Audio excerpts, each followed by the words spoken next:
The Braves engineered a National League title last season, and they have designs on a much bigger trophy this year. The Braves boast baseball's best starting rotation, anchored by 19-game winner Tom Glavine. He's joined by the talented Steve Avery, John Smoltz, and Charlie Leibrandt. Speed is the key to the Braves' unbridled running attack, and Deion Sanders has been impressive. The league leader in triples, he's joined by stolen base tandem Otis Nixon and Ron Gant to give Atlanta plenty of speed. The power is supplied by National League MVP Terry Pendleton. He's on pace for 100 RBIs, and Dave Justice has begun to produce after a slow start. Add to that solid defense in critical moments, and the Braves have the perfect design of a champion.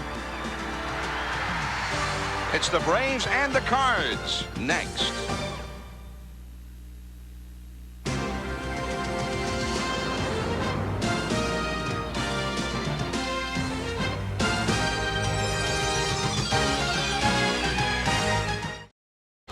They had rain during the day, and it's cloudy right now, very humid, but a nice wind is blowing in to Atlanta Stadium. Sunday Night Baseball featuring the St. Louis Cardinals and the high-flying Atlanta Braves. The Cardinals and the Braves from Atlanta. Omar Olivares for St. Louis and Charlie Leibrandt for Atlanta. Something to drink, sir? Yeah, make it a Bud Light. Sorry, we just ran out. Oh. Excuse me.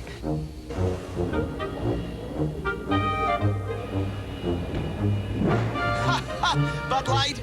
Try Flight 261 out of L.A. Oh, thank you. If you want great taste that won't fill you up and never let you down, make it a Bud Light. Do you have a Bud Light? Yes. Welcome aboard, sir. Great. John Miller and Joe Morgan back at Atlanta Stadium, where tonight the Atlanta Braves and the St. Louis Cardinals go at it. The rubber match of this three-game series. For the Cardinals, Bernard Gilkey, native of St. Louis, in left. Ozzie Smith at short. Ray Langford having a heck of a season. He's in center field. Felix Jose is in right field batting cleanup. Andres Galarraga is at first base, having a very poor season. Tracy Woodson is at third base, batting sixth. Tom Pagnazzi is the catcher. Luis Alicea is at second base, batting eighth. The pitcher, Omar Olivares, and he has won 6 games. And there is Charlie Leibrandt. 15 wins last year for the Braves, 10 so far this year. And Joe, he doesn't look impressive out there, but he gets it done.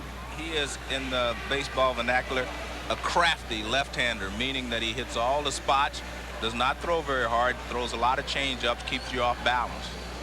And defensively for the Braves, they will have Dave Justice in right field, Otis Nixon in center, Deion's in left, Terry Pendleton's at third base, Jerry Blumser is at shortstop, Lemke is the second baseman, Sid Breams at first, Greg Olson behind the plate, Charlie Leibrandt is on the mound. There is a threat of some rain. We've had rain here already in Atlanta today. 79 degrees at game time. The humidity very high, 80%. 50% chance of thunderstorms, is saying now. And the wind is coming straight in from center field at 8 miles per hour.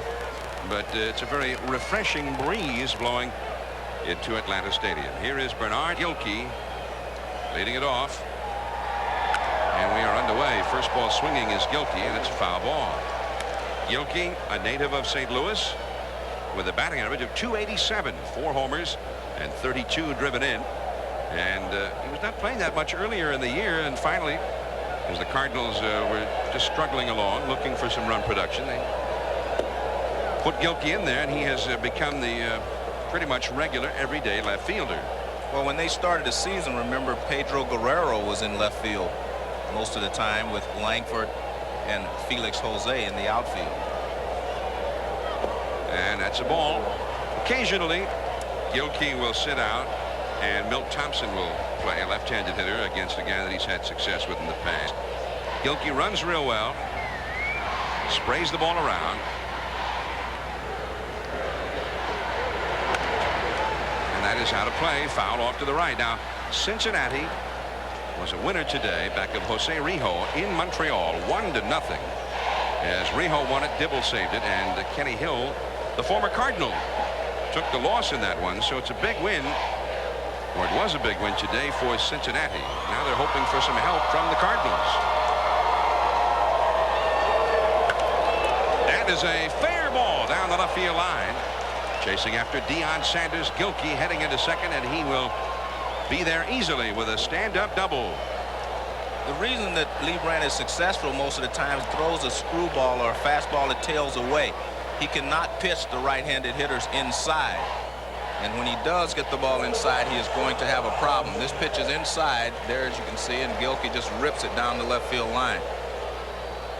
And it's a double. Now here is Ozzie Smith. And Ozzie sure trying to get Gilkey over to third base somehow. Gilkey has a lot of speed, but he has not yet perfected the art of base stealing. Strike one to Ozzie. Gilkey has stolen 13 times, been caught 9 times. Ozzie Smith, as he ages, he seems to get better. Ozzie is hitting .292. No homers, 22 batted in, 29 steals, still playing an outstanding shortstop. Eligible to become a free agent at the end of the year. On the right field line and out of play. Ozzie definitely took a shot towards right field on that particular pitch.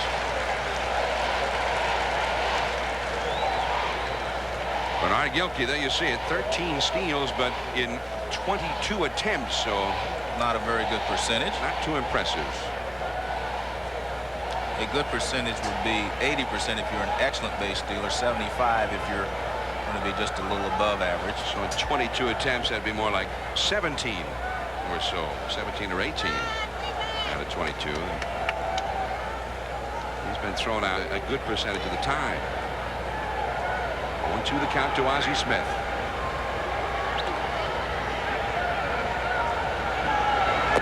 And it is 1 ball and 2 strikes. Charlie Lee Brandt been around a long time. 35 years of age.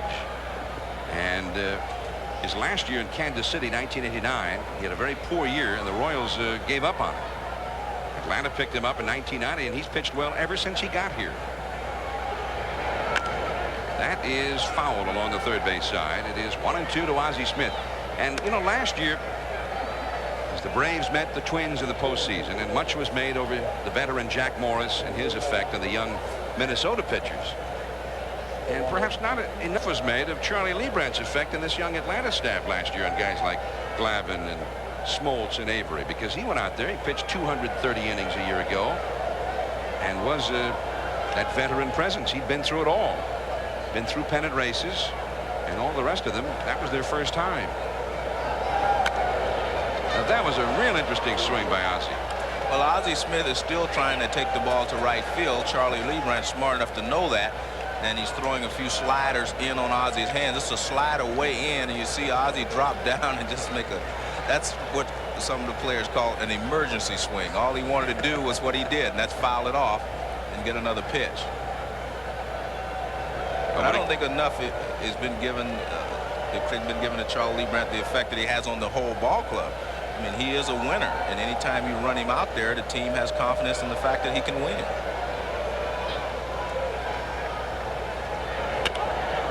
That will not get Gilkey over.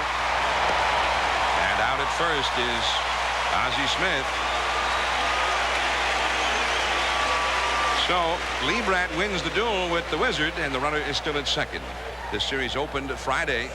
The Cardinals, with a 3-run 10th inning, won the ball game 5-2. Perez the winner over Lee Smith, and that's Lee Smith got the save, I beg your pardon.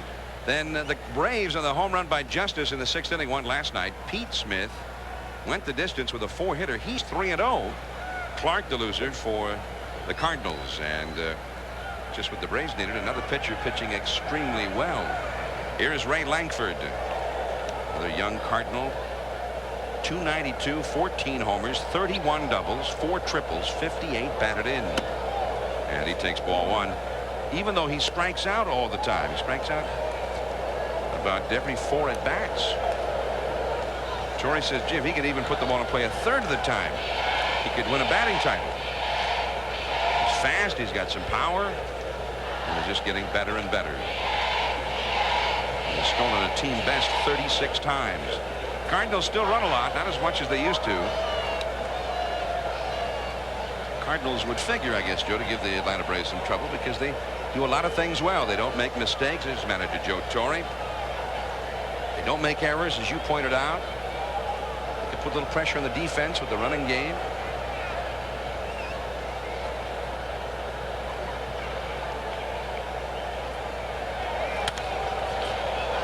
Down the left field line, Deion Sanders, foul territory.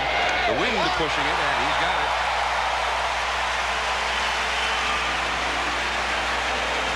Langford fouls out to the left fielder, 2 down. Leibrandt is, as we said earlier, a very crafty left-hander. Just the fact that he was able to keep Ozzie Smith from hitting the ball to the right side showed exactly what he's made of. He knew that Ozzie Smith was going the other way. He stayed in tight on it. Now he comes back. Langford wants to pull the ball, and he stays away from him, and he hits the ball the other way. So he keeps you off balance with his variety of speeds and his location. Felix Jose, 302. 11 home runs, 55 runs batted in. Switch hitter, batting right-handed. As you see, ball 1. Now Jose has been rather extraordinary as a right-handed hitter.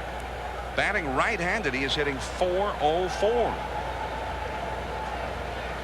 And only .239 from the other side. He's been rather less than extraordinary, batting left-handed. There you see it. Well, he's batting right-handed now. Base hit, give me a run. 2 down. Into left center field. That's going to do it. Base hit. Rounding third is Gilkey. He'll score. Nice to have a .400 hitter batting cleanup for you. And it is 1-0. St. Louis.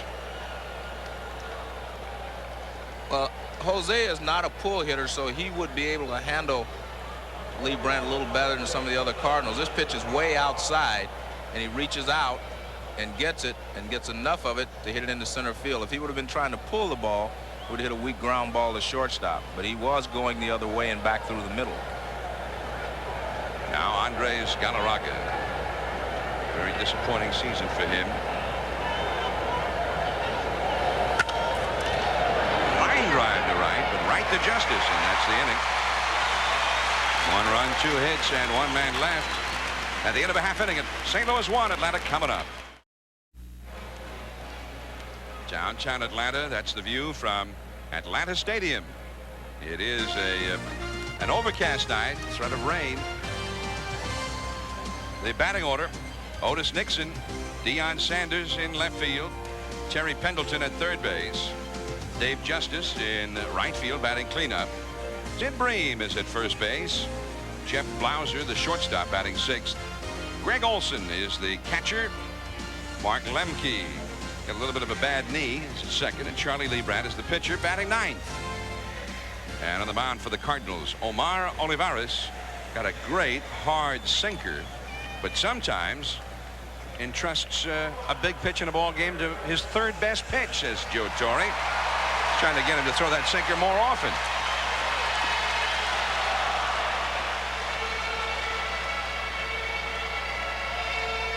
Here is Otis Nixon.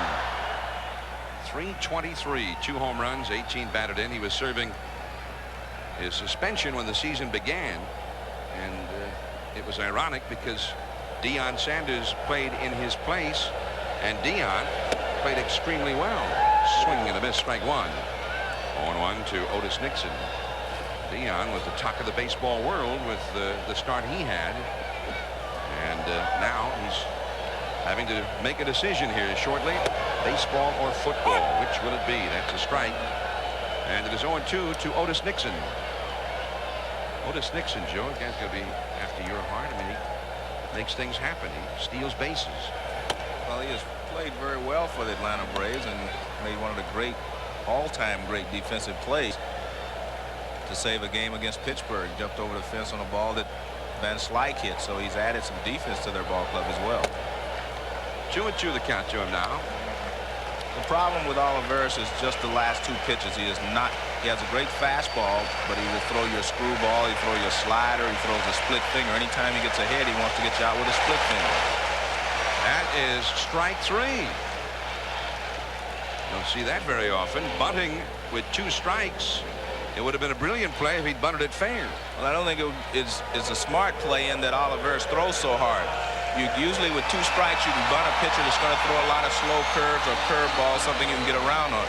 But that is a 90-mile-an-hour fastball that's moving, and it's awfully difficult to drop that down the third baseline. So I think it was a bad choice on that particular bat.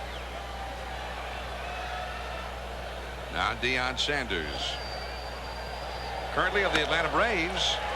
First ball swinging, and Alicea got him. 2 men down. Bobby Cox, the manager of the Braves, and also keep in mind he was the general manager during some lean years here in Atlanta,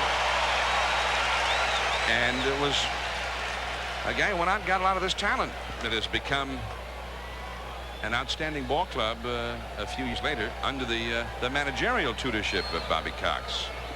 John Sherholtz now the GM. Of course, John Sherholtz came in here last year, brought in some free agents, made some shrewd moves, and one of the best was acquiring this fellow, Terry Pendleton. It's hard to imagine it now, but mainly he wanted Pendleton for his glove.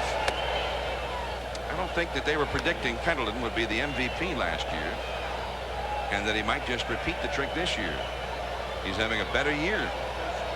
Pendleton with 17 homers, 79 runs batted in. That's out of play. 1 ball, 1 strike. He had 86 RBIs in his MVP season a year ago, so just 7 more runs batted in, he'll equal that total. It's interesting. Sheffield of the Padres is having a spectacular year, and they asked Pendleton about being the MVP. He says, well, with the numbers he's put up, Sheffield should be the MVP. And that's a foul. The numbers don't lie. His numbers are awesome. He deserves to be the MVP. So they told Sheffield what Pendleton had said, and he said, well, that's very nice of him, but I believe that he should be the MVP. Sheffield says the MVP should be from a club that wins. A mutual admiration society between those two. And it is 2-2 now to Terry Pendleton. 2 down and nobody on in the first inning.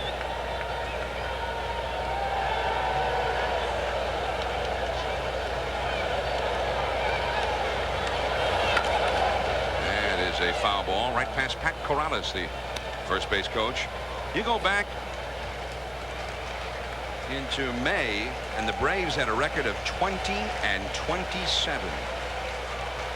They were down at the bottom. Everybody was at them. The Dodgers, the Giants. Since then, they are 54-20. A phenomenal pace. That is foul, out of play off the third base side. Still 2-2 to Pendleton. There you have it. And what was the main difference? Well, look at that earned run average.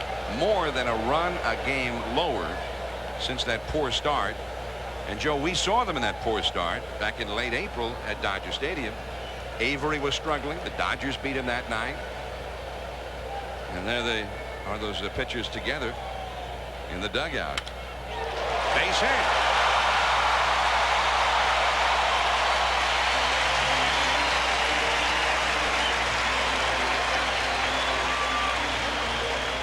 Terry Pendleton is ahead of his RBI pace of last year, but his batting average is down a few points. But he really got hot down the stretch last year and raised his average up to 318. Olivares almost gets this ball. It's a line drive back through the middle, and Olivares is probably as good an athlete you're ever going to find on the mound. He runs well, he moves well, he's just a very good athlete. Now here is David Justice, and he takes a strike. Now Justice's numbers are not what you would expect for a cleanup hitter on a good ball club. Look at that. Only 11 homers, only 44 batted in, only a .255 batting average. Been a somewhat controversial player here in Atlanta, and he's had some injury problems. That is foul, but he hit a home run last night in the 6th inning that proved to be the winning blast of the game. And here it is. 6th inning of the game.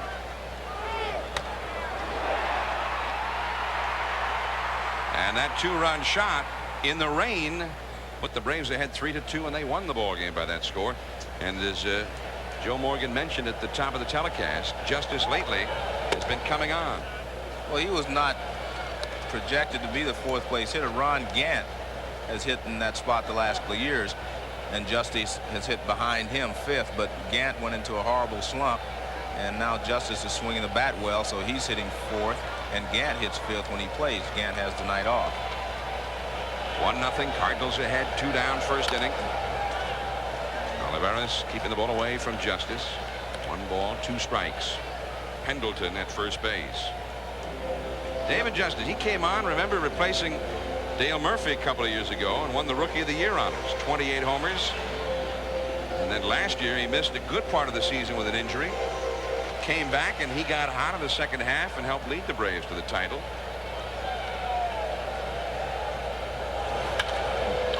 Fair ball. Pendleton on his way to third. The ball juggled in right, and he will go back to third. Alicea runs the ball back in. It's a double for David Justice.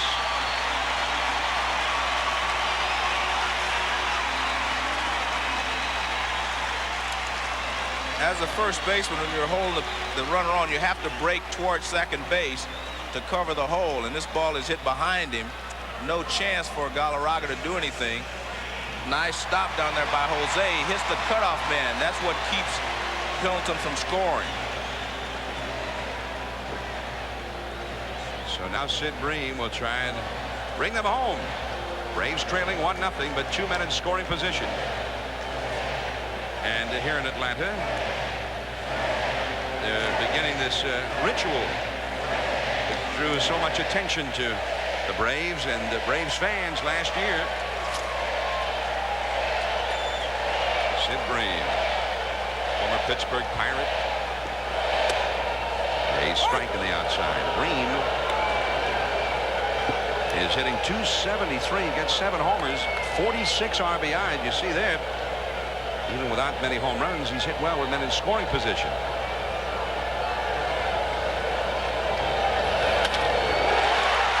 Right to Gilkey, and the side is retired. He hit it hard, but Gilkey was there. So 2 hits for the Braves, no runs. 1-0 Cardinals after 1.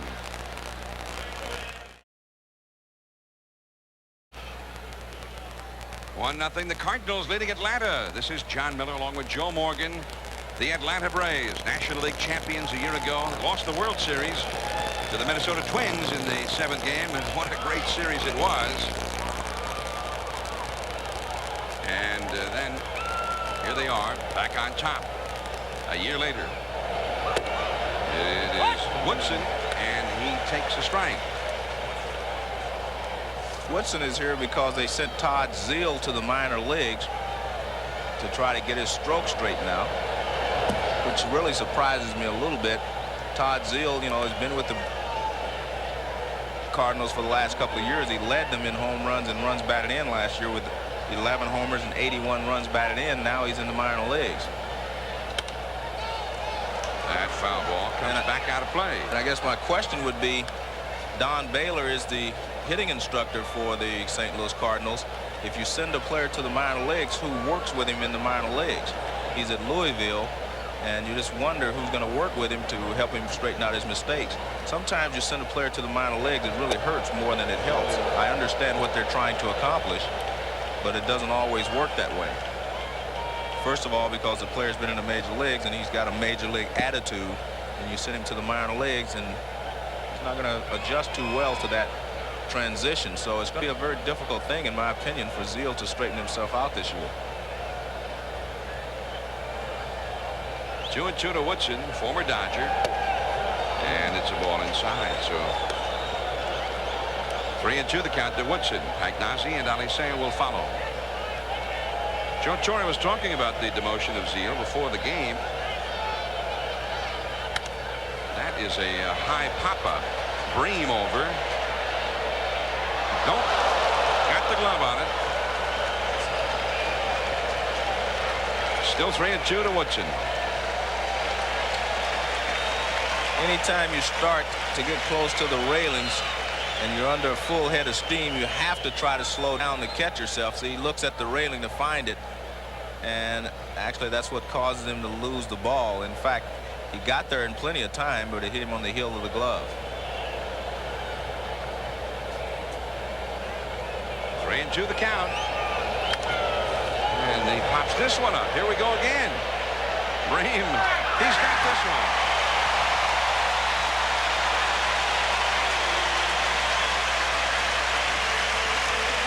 Well, Bream has a big knee brace on his right leg, so he's not the swiftest of first basemen anyway.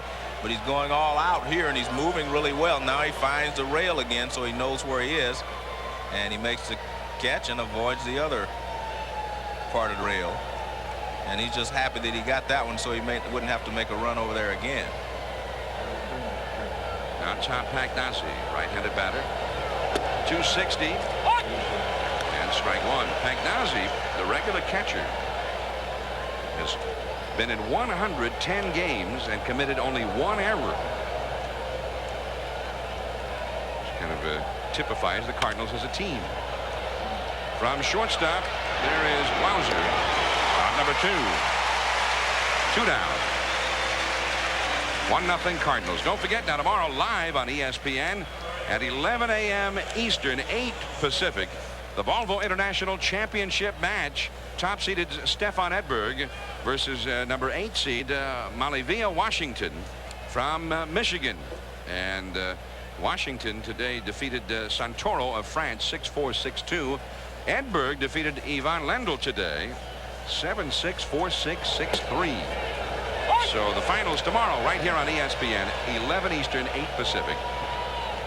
Edberg and Washington. Here is Alicea, been playing most of the second base innings this year because of injuries to Jose Oquendo. Oquendo has only been in 11 games all year. He's been on the disabled list 3 different times, including right now. Alicea hitting .255, 1 homer, 20 batted in, and he is a switch hitter. Cardinals have 4 switch hitters currently active, and Oquendo is a switch hitter, except when he's injured. 2-1 the count. That was a close one. Lebrand wanted it. 3-1. They played umpire Dana DeMuth. Gary Darling at first, Harry Wendelstedt at second, Randy Marsh at third. If you're going to hit Charlie Lebrand, you have to be patient, and Alicea has shown a lot of patience in this at-bat so far. In the right center field, Otis Nixon. Nice play. 3 up, 3 down. 1-0 Cardinals after 1.5. All right. And the Twins, some of the players were none too pleased that the Atlanta Braves, who lost that World Series, were seemingly getting more publicity as being the best team in baseball than were the Twins. There is a strike to Jeff Blumser. Well, right now, the Braves are the hottest team in baseball, and the Twins are going to have to make some kind of a great comeback if they're going to win and beat out Oakland in the American League West. Still 6 games out because they won today, but so did Oakland. Oakland defeated Baltimore today. And the owner of the Atlanta Braves is here with his Atlanta Braves cap on and his look of the woodsman. He must have been out at the ranch in Montana. There's Ted Turner alongside his wife Jane Fonda, enjoying the ball game here tonight, sitting down right behind the Atlanta on deck circle. It was interesting. John Peter Pasquarelli and I were coming back to the booth, and I see this guy walking towards me. He says, "Hi, Joe," and I couldn't tell who it was. I'd never seen Ted with a beard before. And he said, "You're just letting it grow a little bit." He looks very different there than the Ted Turner that I've known all these years. But he's having a good time. And I think the one thing he said to me, he said, "Joe, I know how you felt all those years now being in an independent race, and I can get used to this," he said. Hey, he's got that huge ranch out in Montana. He's got that ranch type look now. He's starting to look like Jack Palance in City Slickers, you know it? What was his name? Jack Palance, his name was Curly in that movie. That's a foul off to the right. 2-2.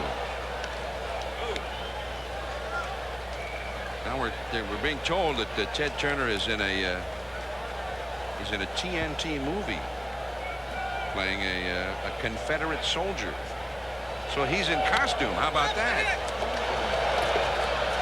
In foul ground, this is Pagnassi. And there is one away. Blumser retired. Been a hot hitter of late. Got him here. Now coming up Thursday night, quarterback Dan Marino and his Marx Brothers receiving corps of Mark Clayton and Mark Duper, plus the newest addition to the Dolphins backfield, running back Bobby Humphrey. They'll be facing the New Orleans Saints. Their immovable defense led by Pat Swilling and Ricky Jackson, quarterback Bobby Hebert, and rookie running back Vaughn Dunbar. That'll be this Thursday night on ESPN, 8 Eastern, 5 Pacific, from Memorial Stadium in Baltimore. There's a bunt attempt by Olson. Strike one. Greg Olson, Atlanta catcher, batting .242. 3 home runs. 1-0. The Cardinals leading. We're in the last of the second. And it is too low. By the way, that game in Baltimore, a sellout at Memorial Stadium. They're hoping to get an NFL expansion team there. And that game was sold out within a couple of hours of putting a ticket on sale. 2-1 the count. Oh, when you think about football, I wonder what Deion Sanders was thinking today when the Atlanta Falcons opened their new dome stadium, and Brian Jordan of the Cardinals, who is in the minor leagues now. Both have opted to play baseball this season, and you just wonder what goes through their mind as the season gets close, you know, for football. I think that if you can play baseball, you're better off playing baseball. Your career is longer, but it's also a little tougher to get to the major leagues and be a star in baseball, I think, than it is in football. Olivares right back to him, and he throws out Greg Olson. 2 down in the Atlanta second inning. Well, Deion, of course, has opted to play baseball at least for part of the season. That's what they're wondering here in Atlanta. Will he finally decide to play a whole baseball season? The Braves have offered him a deal where he could go play for the Falcons on Sundays and come back play for the Braves maybe Monday through Thursday. Except Jerry Glanville, the coach of the Falcons, has said, no, that's not acceptable to us. And I don't blame him. There's a strike on the outside, 0-1 to Mark Lemke. The mentality for the two sports is completely different.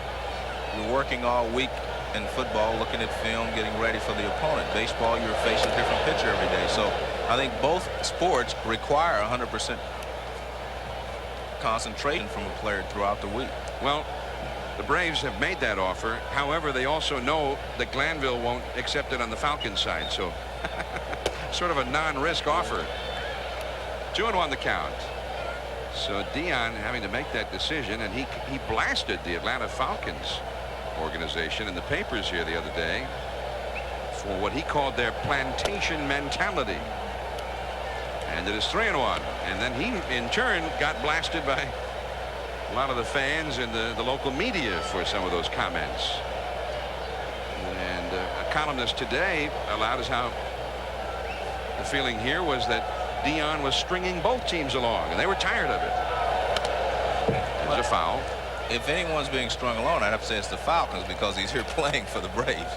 The Braves are getting their money's worth. But even John Sherholtz has said enough is enough and has put a deadline on it now. Deion's going to have to decide one way or the other in the next few days, and he said that he will. Into the hole. Ozzie got it, but he has no play on Lemke, base hit.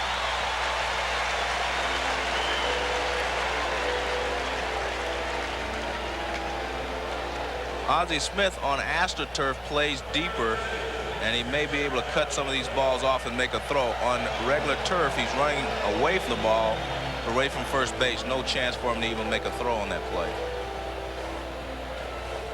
Ozzie Smith. And will he be a Cardinal come next year? There's a lot of speculating about that going on in St. Louis. And there's a strike to Charlie Lebrand, the Atlanta pitcher. Charlie is 4 for 42 as a hitter. It's interesting, Lebrand's batting from the right side, which exposes his left arm. Most of your pitching coaches do not want their hitters, their pitchers, to hit and expose their pitching arm. We think that Lebrand would be a left-handed hitter and protect his left arm.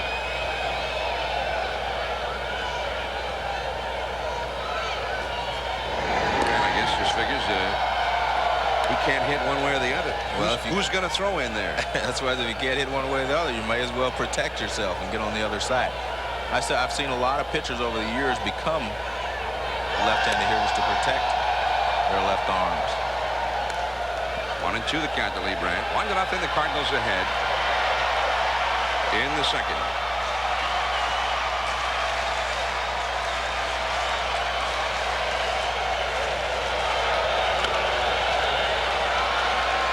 Woodson can't handle it.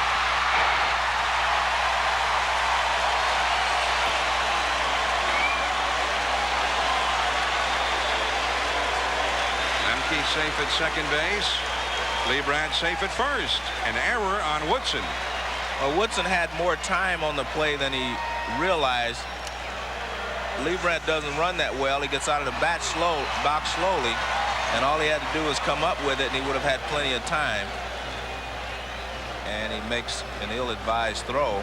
Smart play by Galarraga coming out to meet it, make sure it doesn't get away and doesn't give Lemke a chance to move over to third. And an error by the Cardinals. Only the 66th time this year the Cardinals have committed an error. There's Otis Nixon. Galarraga to Olivares for the putout on the fleet-footed Nixon, and the inning is over. 4 left out for the Braves in 2 innings. Atlanta Stadium, it's another sellout tonight, and almost every game these days is a sellout at Atlanta Stadium. They have already set the all-time franchise attendance record, not just in Atlanta Braves history, but dating back to their days in Milwaukee as well, when they were the greatest draw in the National League back in the 50s. They have gone past 2.3 million already in attendance here, and the last 30 games have all been sold out. Here is the pitcher, Omar Olivares. And he is a good hitter. Olivares swings the bat very well. As I said, he is a good athlete. He runs well, swings the bat well. He's hitting .283. He has a home run as well. 15 hits in 53 at-bats. Changed up on him, did Lee Brandt. 1 ball, 1 strike. He treated him like a hitter. Well, I think you have to pitch to him that way simply because he can hurt you. And if he doesn't hit a home run, he can still hit a double because he runs well. He's a good base runner.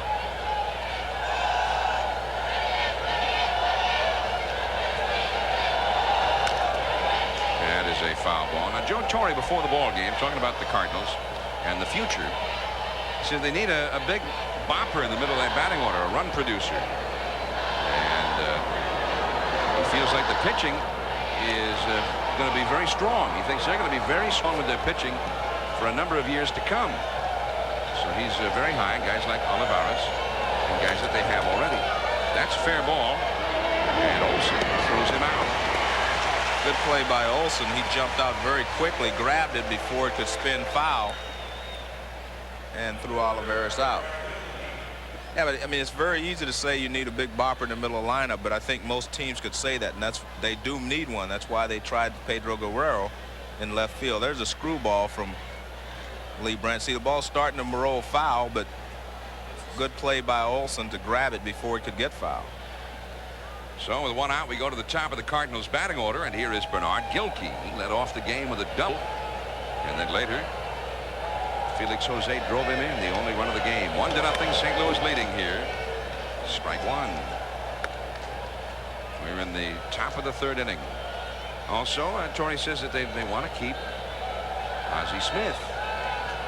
Whether or not they'll be able to at this point, he doesn't know. He says he thinks Ozzie at this late date now has decided maybe that he'd like to go out and just find out what he is worth in the open market. Well, you know, Ozzie Smith has been a Cardinal for a long period of time, and I'm sure he probably hopes to remain a Cardinal. But since it has gone this long, he probably figures he has nothing to lose. And that's a little bit low. Now, earlier in the year, apparently, it's a little different story because the feeling was, well, if Ozzie leaves, we've got Oquendo, who is himself a very fine shortstop. He'll just move over there, and the club will get younger. But Oquendo has missed almost the whole season with a series of injuries. So now they don't know about Oquendo's future. It's a foul down the right field line. Dave Justice gave chase, but it's back out of play. 2-2 the count to Gilkey. Cardinals, a lot of people thought they might be one of the surprise teams in the National League East this year. Well, after their performance last year, I think that's what it was based on. They looked like they were closing the gap between themselves and Pittsburgh. Now I don't think they have. Just missing with that one. 3-2 the count to Gilkey. The real gap between themselves and Pittsburgh is when they play each other. They've only won 2 of 12 games. That's a 10-game spread right there. And you know, if they split those games or come close, they're back in the race. Little half swing. Bream got a little tough hop on it, and he makes the unassisted put out. Gilkey retired, 2 down. The last at bat, Ozzie Smith, trying to hit the opposite way, had a few chances. Watch these pitches. In here is where's the first one. You want the ball in the middle of the plate, but watch where Lee Brandt throws the ball. He's trying to go the other way. Look at this funny swing he has to take just to make contact and, stay alive. Now the next pitch after this is down and away. And again, you want the ball in this area, but the pitch is down and away. All Ozzie can do is reach out and ground it back to the pitcher. There's a liner over the head of Deion Sanders by Ozzie. He's heading for second. Here comes a throw offline, and a stand-up double for Ozzie Smith. And just what we showed you is the difference in the first at bat as opposed to this at bat. Now watch, he gets a pitch to hit here.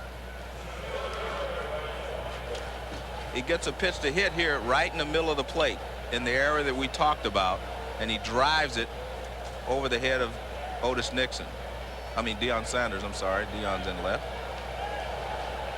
So a 2 down. Ozzie is in scoring position, and here is Ray Langford to try and score him. Langford, the RBI leader for the Cardinals. Check swing, strike, and it's 0-1. Langford, also the home run leader, and the doubles leader, and the stolen base leader, and the leader, and the walks leader. Maybe that's why he's hitting third now instead of leadoff. And Torrey says that he'd have a lot more RBIs, but he hit leadoff a good part of the year. And Blumser at least keeps it on the infield so that Ozzie cannot score. Ozzie has to stop at third on the infield single by Langford. The one thing you're always taught as a middle infielder especially is anytime there are 2 outs and a runner at second base, keep the ball on the infield. You smother it any way you can or do whatever you can to keep it on the infield. This pitch is a little slider down and away, maybe a cut fastball. He doesn't hit it hard, but he hits it in the right spot, and no chance for Blumser to do anything except hold on to it. But a good job by Jeff Blumser to keep it on the infield. A lot of speed in the base pass now. Langford at first base with 36 steals. Ozzie Smith at third base with 29 steals. But here's a guy hitting 400, at least when he's batting right-handed. And in this game, Felix Jose, as a right-handed hitter, singled home a run in his only at bat. Well, Lee Brandt has picked off 2 batters this year. He doesn't have a great move. He hesitates at the top, but he's already made his mind which way he's going to go. See that little hesitation there? It works to his advantage against some runners, but if you're a good base stealer and you can read him, it works to his disadvantage because he holds it a little longer at the top.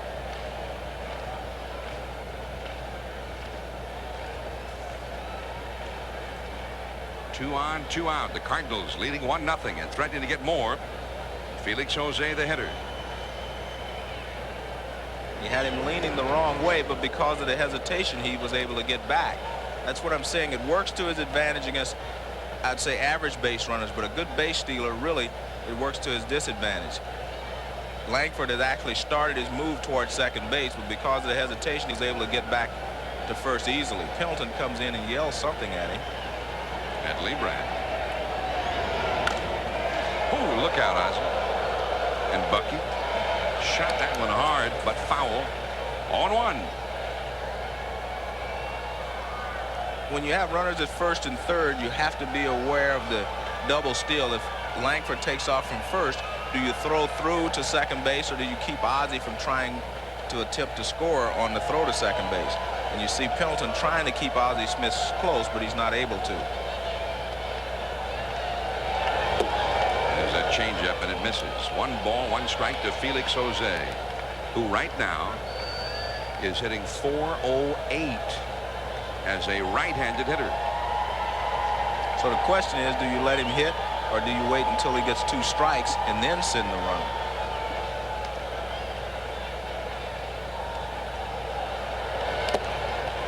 Well, if they're going to send him at all, I guess it will be with 2 strikes, because that's what they've got now on Jose. 1 and 2. If I was managing, I would have done the same thing. I would let him hit until he got 2 strikes, give him a chance, and now I would send the runner. I would make the Atlanta Braves make a play. Langford being held in the bag at first as Bream is right on the bag. Smith down the line from third. You saw Lee Brandt looking him back. 1-0. The Cardinals already ahead here in the third. On top of that, the Braves have not been good at throwing out runners at second base. So that would, be a plus. They've allowed 115 steals and have thrown out 57. See that Charlie Leibrandt does like to throw to first, as we've discovered here. Runner not going, check swing and a foul. It is 1 and 2. The reason I would send him with 2 strikes is just pitches like that, because Charlie Leibrandt will not give Felix Jose a good pitch to hit now that he has 2 strikes. He will throw something up and in, something sinking down and away. He will try to get him to chase a bad pitch, which means that he's not going to get a real good swing unless Leibrandt makes a mistake. So the question is, do you use your speed or do you let it stay at first and third? And I'm sure Joe Torre has his own mind made up about that. There goes Langford. And that is a high foul driven down the left field line and way up into the lower deck down there. So it is 1 and 2, and Langford will have to go back to first. And if he wouldn't have sent him, I was going to have to talk to Joe Torre, because Joe and I have talked a lot of times about baseball and the fact that if you have speed, you have to use it. It doesn't do you any good to have speed and not use it. And so Joe Torre uses his speed very well over the years, and that's why I figured he would send him after he got 2 strikes. Now I think he would tell Langford, if he gets a good jump, to go.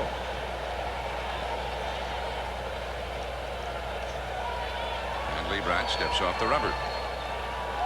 Well, the Cardinals have stolen more bases than any other team in the National League except one, Montreal. And with all of that speed the Expos possess, they've only stolen 3 more times than have the Cardinals. Langford not running. Too bad. Yeah. But again, he's not going to get a good pitch to hit. 2 and 2 the count. 2 out, 2 on, top of the third. We're in Atlanta. The first place Braves trailing the St. Louis Cardinals 1-0. The cleanup man, Felix Jose, the hitter, trying to deliver some more runs here. He singled home 1 his first time. I'm John Miller along with Joe Morgan. This is Sunday Night Baseball on ESPN from Atlanta. Langford not running. And caught by Lemke. The side is retired. Jose hit a shot, but right to Lemke. 1-0 Cardinals. Obviously, these guys knew a lot about Bud. But was it possible they learned it all on TV? I think it was on TV. That Bud, that's beer. We watch TV. We've never seen this stuff.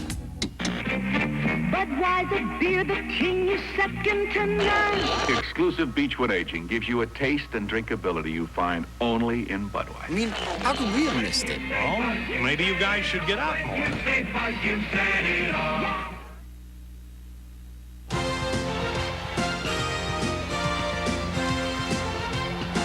Tonight, from Atlanta Stadium, Sunday Night Baseball, Deion Sanders and the Atlanta Braves. Deion, perhaps about to make a career decision. He has been quoted as saying that sometime early this week he wants to decide whether it's going to be baseball or football, and he's got a base hit.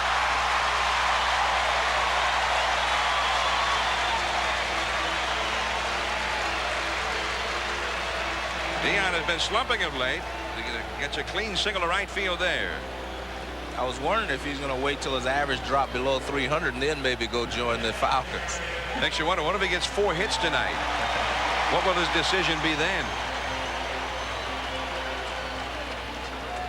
Deion Sanders. He's still, even though when Nixon came back, Deion ceased being an everyday player, Deion still leads the major leagues in triples. Got 13 triples. He also has 21 stolen bases. Here's Pendleton.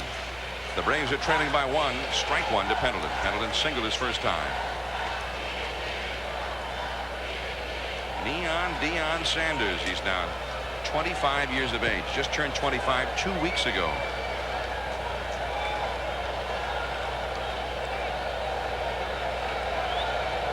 Terry Pendleton. A strike. And quickly, Olivares is ahead of the count, 0-2. Dave Justice is on deck. The Braves have had some chances here against Olivares. They've had 4 base runners in the first 2 innings, and now another one here. But this is the first time they've gotten anybody on base before there were 2 outs in the inning. Sanders dives back, and it was fairly close. See 21 steals and 30 attempts this year. Olivares has very quick feet, and that's what it demands to have a good pickoff move, and that's a good throw over. Deion back just ahead of the tag by Galarraga. And back again. We'll see if Olivares continues his pattern of anytime he gets 2 strikes on the hitter, he goes with the split-fingered fastball, which is something that the Redbirds have tried to get him to change. But he's done so this entire ball game so far. No, good pitch. 1-2. Well, an 0-2 pitch was a fastball instead of the split-fingered fastball. It's the heavy fastball, a 90-mile-an-hour plus fastball. It kind of moves in on Pendleton. Pendleton hits from an open stance, so he has to close to generate some bat speed. And when he started to close there, the ball was right on top of him.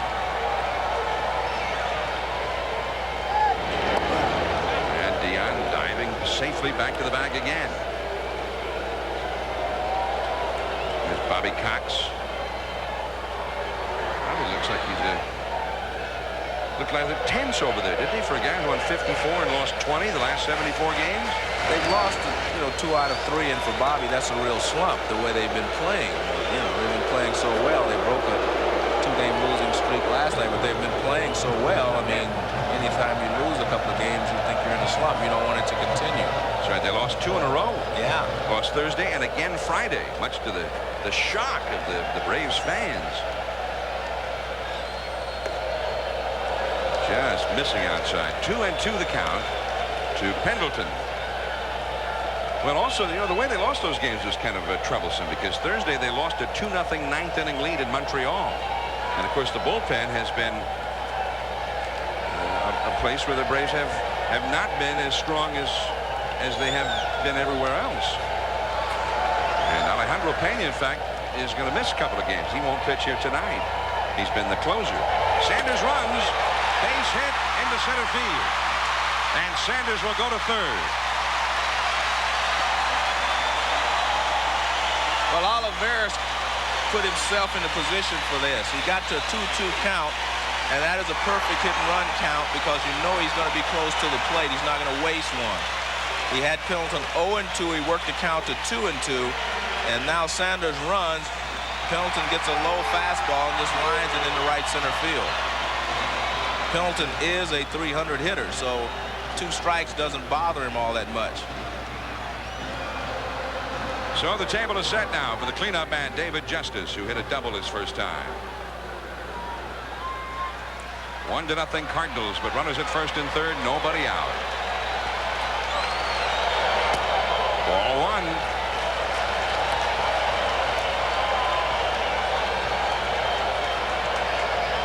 There comes a time in the game when if you are a power pitcher, you have to go to the power. I think that time has come. Even though Dave Justice is a good fastball hitter, and likes the hard stuff, I think you have to challenge him because you have the ball in your hand, and it's tougher to hit a 90-mile-an-hour sinker than it is that changeup right there with a runner at third. During this run, where the Braves have gone 54 and 20, Dave Justice has hit .294 coming into play tonight. So, as was the case last year, when he got it going coming back from the disabled list, that's when they got it going. Now he has to give him a fastball anyway. 3-0.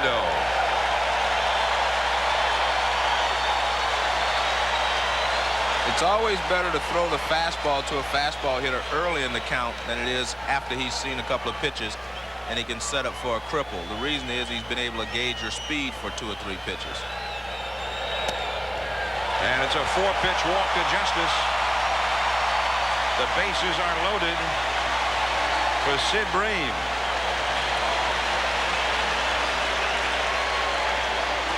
Joe Coleman, Cardinals pitching coach, has been dispatched to the mound by Joe Torre. What you see there is Bobby Cox talking to Clarence Jones about the way that Dave Justice was taking those pitches. Justice was keeping his front shoulder in, thus he wasn't swinging at a lot of bad pitches, even though they were just missing. So the Braves now with a chance for a big inning here. Chance to break this one open early. We're in the 3rd, and the Braves are trailing. But the bases are loaded with nobody out.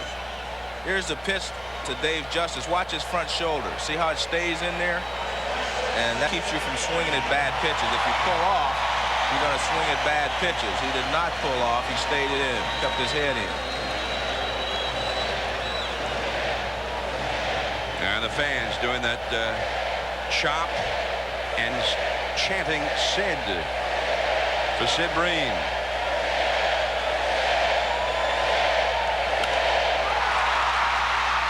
Tagging at third is Sanders.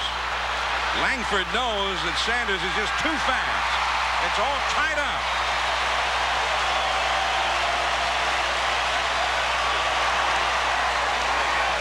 There's no such thing as a too shallow fly ball for Deion Sanders to score on. The ball was medium deep center field, and Deion was tagging up. He was going to go all the way. And actually a smart play by Langford, because if he throws to the plate, it may allow Pendleton to go over to third. So he did a good job. Now the double play is still in order, and you still have the runners at first and second. It'd be hard to think of too many runners where he wouldn't have thrown, but right, exactly. I mean, if anyone else is at third base, I believe he would have thrown. Now Blumser. So the Braves have 1 home, but still 2 men on and only 1 out. Foul ball. Blumser has been a hot hitter. His season's average up to 240, which tells you how poorly he had done earlier this year. Blumser has 13 for his last 30 since August the 8th. Ozzie Smith walked in and yelled something at Oliveris, and the reason was Ozzie is playing Blumser up the middle in double play position. He threw him a slow curve and he pulled it foul. That's what he wants him to do, throw him something hard. 0-2. You see Ozzie Smith, the shortstop, is playing near the bag at second base, which leaves a big hole on the left side because Tracy Woodson's actually closer to the line once the play starts. When you throw a hitter a slow curve, he has a chance to hit that hole. They're set up for him to throw him hard sinkers so they can make the double play, and that's what Ozzie went in and yelled at. That is a foul back into the crowd. 0-2 the count. 1 out, 1 in. There's Pendleton at second base, and Justice over at first base. The Braves have 5 hits in this game already against Olivares. They've also received a walk. There was an error committed by Woodson. So they've had 7 base runners in the first 3 innings of the game. Only 1 run. If there's one problem I see with Oliveris, every once in a while he has a tendency to overthrow his sinker and it stays up instead of getting the good sinking rotation to get the ground ball that he needs in this situation. And he gets the strikeout here. 2 down with 2 on. Let's go to Chris Berman. All right, John, maybe the Braves looking for long ball. Tell you who got long ball today. Budweiser takes us to Milwaukee. Rob Bombardier. Second game off the DL, second homer. Homer number 25, tied it at 2 in the 5th. Then the top of the 9th, the base hit. Later the winning run. Milwaukee finally fell. They lost to Detroit 3-2. The Brewers stay 3.5 behind Toronto. Back to you. All right, it's 1-1 here as Greg Olson comes up and takes ball 1 from Omar Olivares. Greg Olson hit a comebacker his first time. Olson, a career minor leaguer who persevered. Thought about hanging it up many times. He got a shot with the Braves and made good on it. And then, of course, was on the big stage in the World Series last October. And who can forget one of the early games of that World Series, the play at the plate where Dan Gladden crashed into him and upended him. At one point, Olson was on his head. And that picture ended up in Sports Illustrated and newspapers all across the country. But he held on to the ball.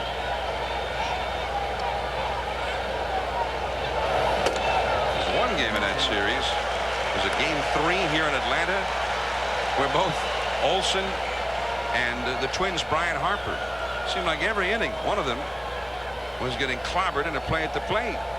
And they always held on to the ball. Lemke would be next. Braves had a chance for a big inning here, but only one is home. There's ball 4, and the bases are loaded for Lemke.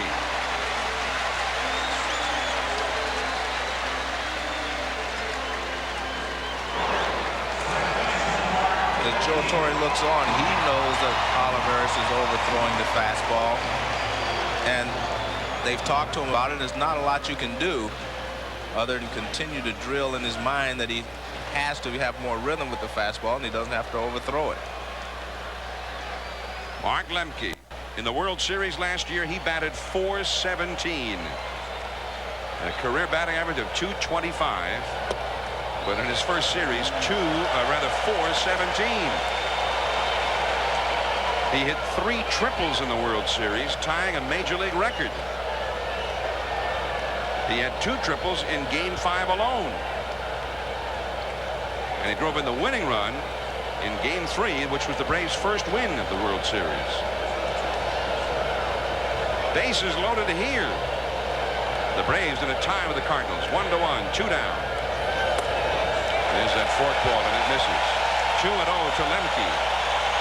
You've got Pendleton at third base, Justice at second, and Olson is at first. Talking to Pat Corrales. Joe Torre, the brim of his cap gets lower and lower as the game goes along. The catcher, Ignazi, out to speak to Olivares. Now they're going to get the bullpen busy.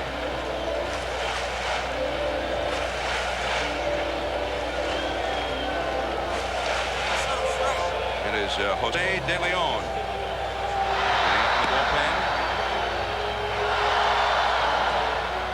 So a big moment in the game here. Although we're only in the 3rd, the Braves with a chance to open up a nice early lead. But there are 2 down. Olivares behind 2-0. 3-0.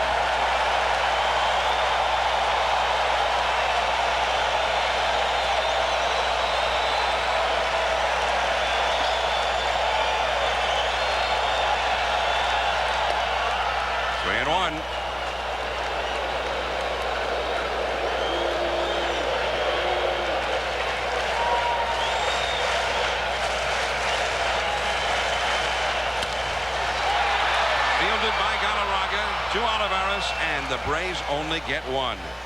3 left. They've left 7 men on in 3 innings. Ski Park Wednesday with Gary Thorne and Dave Campbell, and we hope you'll tune in.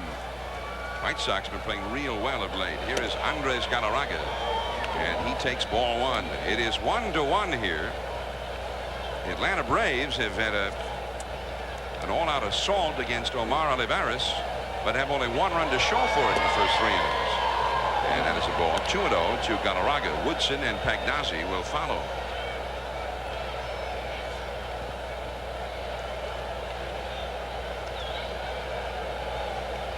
Galarraga lined out to right to end the first inning. Deep to left. Sanders going back, and you can't forget about it. Home run.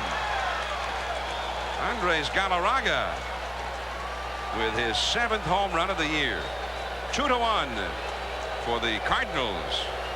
Well, the ball carries well here in Atlanta Fulton County Stadium, and he hits this one right over the spot that Hank Aaron hit number 715 to break Babe Ruth's all-time record. The big cat likes the ball middle of the plate in. He also likes the ball up, and he gets both. And he drives it right over the 715 sign, and a souvenir for the fans. Number 7 for Big Cat. And nearly a month since he last hit one. July the 29th was the previous home run by Galarraga. 2-1. The Cardinals back in front. Here is Woodson. Ball 1. Woodson fouled out to first his first time.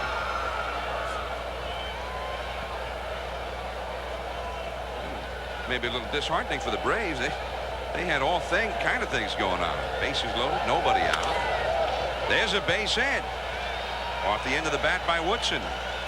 I remember Woodson playing for the Dodgers. He actually swings the bat pretty well. Pretty smart hitter.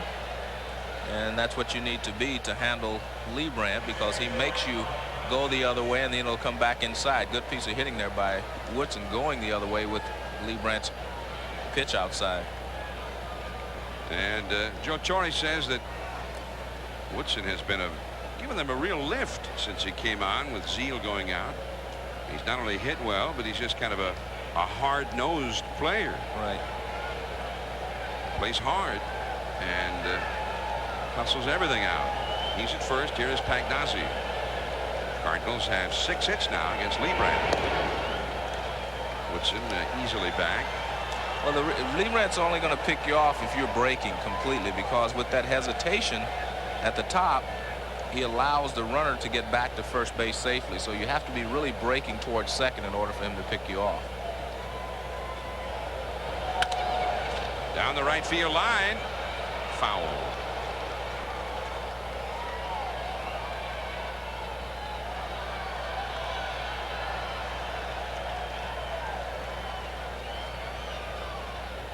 Strike 1 to Pagnazzi. He grounded to short his first time.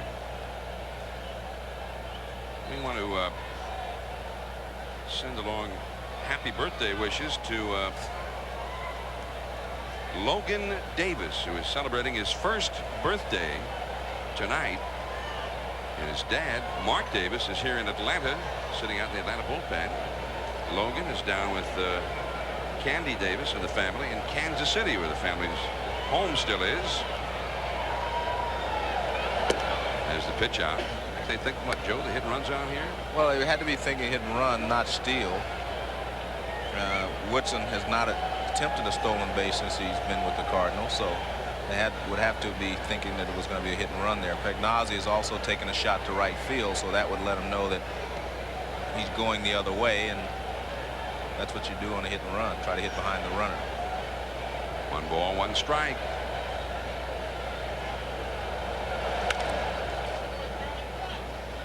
Pagnazzi swinging at a pitch that was down around his ankles there. 1 ball and 2 strikes.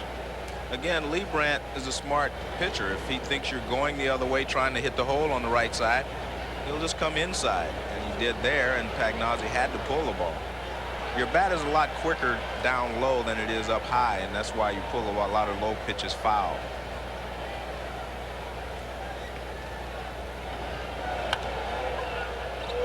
And is caught by Blumser. Pagnazzi chase that low pitch again. Out number 1.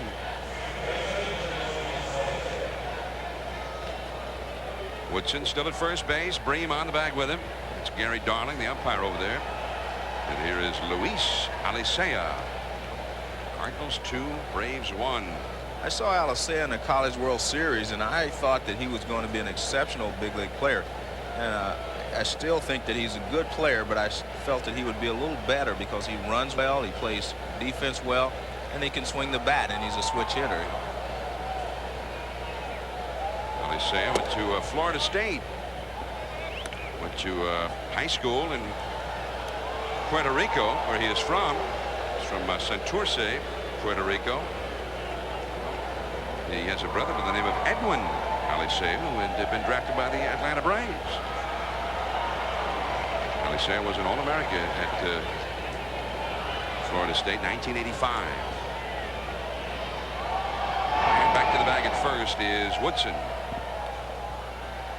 You see Dave Collins, the first base coach for the Cardinals there, number 15.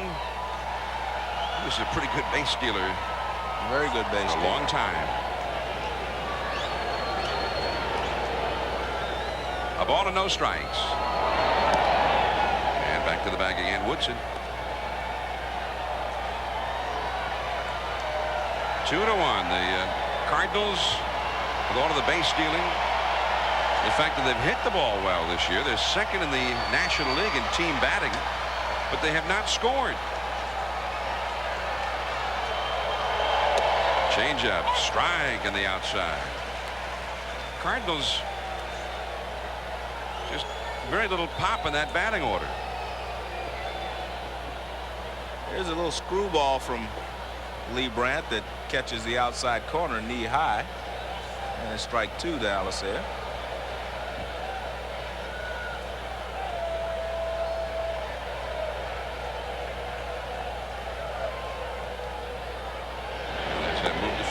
Woodson is back.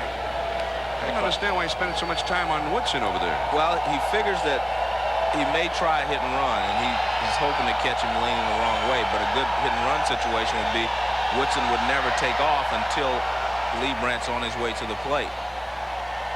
You mentioned Woodson has not stolen this year. He has 2 steals in his major league career. That's going to fall, base hit. Woodson will stop at second. Alicea now 1 for 2. Hit number 7 for the Cardinals. If you watch, you see that the Cardinals are all trying to go the other way off of Lee Brandt. Galarraga hit a home run to left field, but Alicea goes the other way, pitches on the outside edge, good piece of hitting. We saw Pagnozzi trying to go the other way, and Woodson had a base hit to right field. So they're making a conscious effort to go the other way off of Lee Brandt. And this meeting looks like that they feel like the Cardinals are getting some signs someplace. And that's why you have all the infielders in, trying to find out if they're getting a sign from one of the infielders. What happens a lot of times is your second baseman or your shortstop, they're looking in for the sign. When they get the sign, they relay it to the first baseman or the third baseman so he can be ready. If you have a strong right-handed hitter up there and a slow curve is coming, the third baseman wants to know that. And I think that's probably what they were doing there. They may have felt the Cardinals, because they're getting these base hits and hitting the ball the other way, they're getting the signs from one of the infielders, not necessarily from the catcher.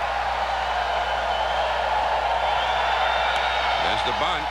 Lee Brandt will go to first. Just in time. Lemke covering. Lee Brandt really wanted to go to third base, but Woodson got a pretty good jump on that one. Well, he had a shot at third. He just didn't take it. The great thing about a left-handed pitcher in this situation is he's already set up to throw to third. Now watch, when he gets the ball, he's already in position to throw. A right-handed pitcher would have to wheel around and throw to third. See, he has right there. He's got time.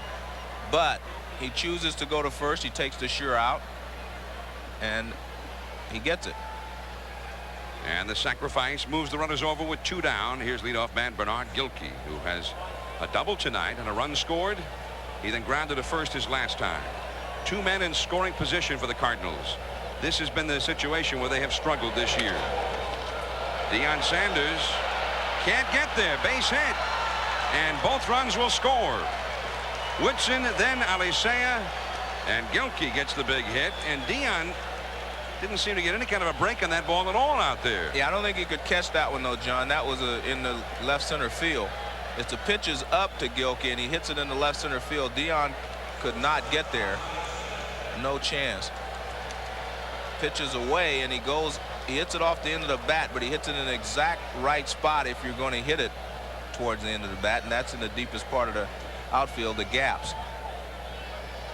So Bernard Gilkey 2 for 3, and now it is 4-1 for the Cardinals. A 3-run inning. That base hit by Gilkey, that's the one the Cardinals have not been getting much of the year, and it is also the one that the Braves have not been able to get tonight. The Braves, who have had 8 base runners in 3 innings and only 1 run. Back to the bag is Gilkey. Even though I mentioned Lee Brandt had a chance to get the runner at third base, Woodson, I thought he made the right play, and it does cost him an extra run.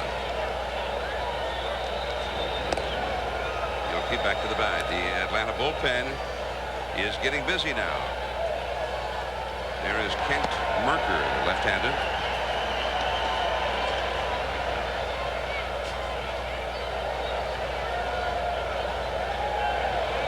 Now they've got Gilkey picked off. No, they don't. They did, and then they didn't. Sid Brain lost it. That was interesting because Gilkey wasn't going one way or the other. He was just standing there looking. Usually you pick off a base stealer because he breaks. He was not breaking. He was just frozen. See, watch, he's not breaking anywhere. See, I mean, he wasn't going any place. He was just standing there, and he gets picked off, and Bream, trying to rush the throw, does not get him at second base. See how they score that. And it's an error charged to Bream, and I would guess that Lee Brandt has to get an assist in the play. You 2-0. Because he wasn't breaking towards second, he does not get a stolen base. If he would have been breaking towards second, they could have given him a stolen base. So the Braves with an error. Now Smith, Ozzie trying to make him pay for it. 3-0 to Ozzie, though. Lee Brandt gets credit for the assist and an error charge to Bream. And Gilkey taking second on that error. He's being very careful to Ozzie simply because there's a left-handed hitter on deck. But I'm not so sure Bobby Cox wants him to do that. Because as you mentioned, Langford leads the team in RBIs, and Langford can hit a home run, whereas Ozzie Smith does not have a home run this season. And not too many in any other season. That's ball 4. He walks Ozzie on 4 pitches. So Lee Brandt looking like it's just not his night. We're in the 4th, and he is trailing the Cardinals 4, the Braves 1. And Ray Langford, the 8th man to bat in this inning, coming up for St. Louis. The home run and RBI leader for the Cardinals. He is fouled out for the left fielder tonight, and he has had an infield single. 1 for 2. Gilkey at second, Smith at first. Both run real well.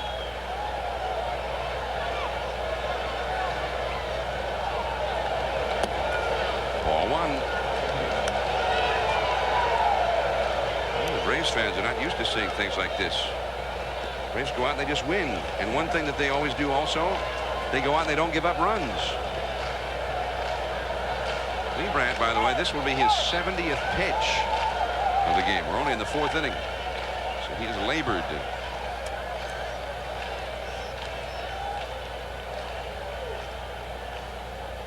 And he has struggled, too. He has scuffled. Yeah, scuffle. That is the correct word. There's some baseball terminology for you. Yeah. 2-0 the count.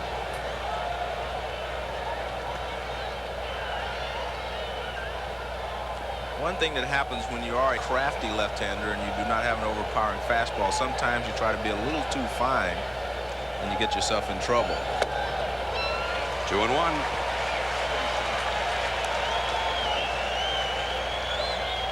Galarraga led off this inning with a home run to make it 2-1, and then later with 2 down in the inning. Bernard Gilkey got the clutch hit. A 2-run single into left center field to make it 4-1. He's at second, Smith at first. That's a foul off to the left, out of play. 2-2 the count. You know, there was a rumor printed in, I think it was a paper or maybe Baseball Weekly, one of those publications this week, that the Cardinals were willing to trade Felix Jose to the Yankees for a minor league first baseman by the name of J.T. Snow, who some people think is going to be a very good player with power. He's a home run hitter. But Buck Showalter of the Yankees doesn't want to give him up. strike 3 on the outside. But 3 runs have scored for the Cardinals. They lead the ball game 4-1 as we head to the last of the 4th inning. Andres Galarraga with his 7th homer of the year to get the rally started. Charlie Rebrand says, hey. The first place Atlanta Braves. They have been running wild in the National League East, beating all comers. But now they are trailing 4-1 to the St. Louis Cardinals. But it is early.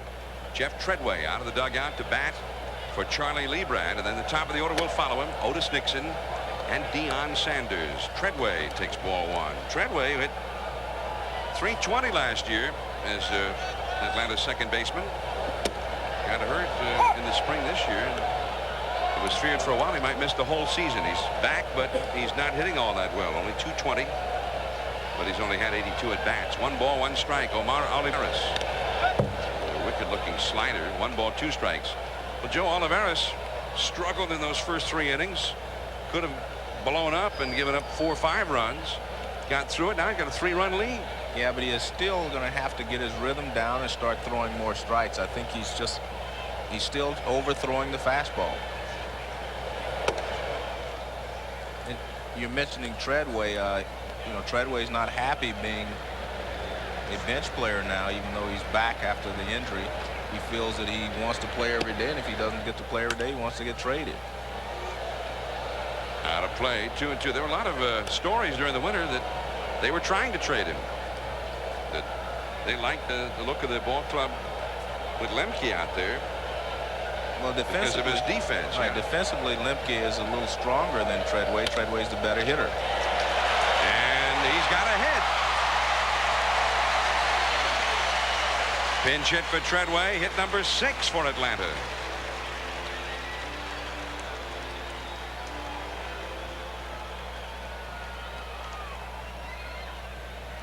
We mentioned anytime he gets ahead of the count, he throws this split-fingered fastball. Ball goes right between his legs. Kind of hits off the edge of the rubber. And Alicea gives chase, but he can't get to it.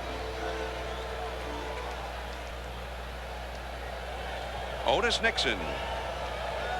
He has struck out on a bunt attempt, bunting it foul, and he's grounded to first. To third. Woodson to second one. Alicea. No.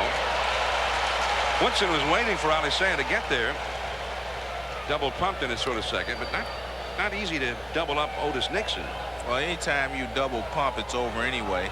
And we'll see Woodson when he gets ready to throw it the first time. Right here. See, Alicea's not there. Now he takes another step. Gets it to Alicea, but it's too late because Nixon runs so well.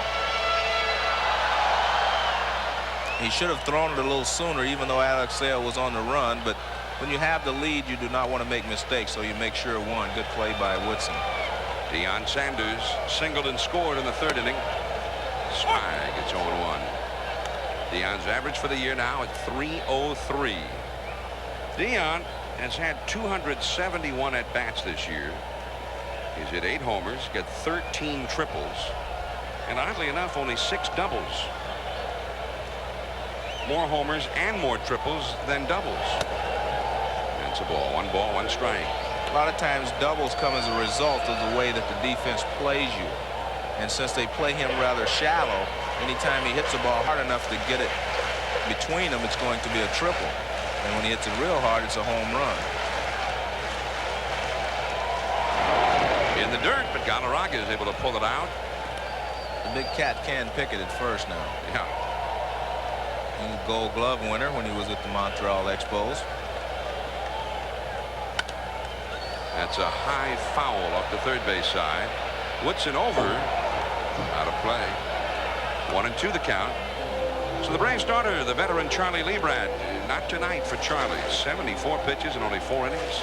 4 runs and 8 hits allowed. So he's finished. We will see Kent Merker in the 5th inning. Merker's all set to go.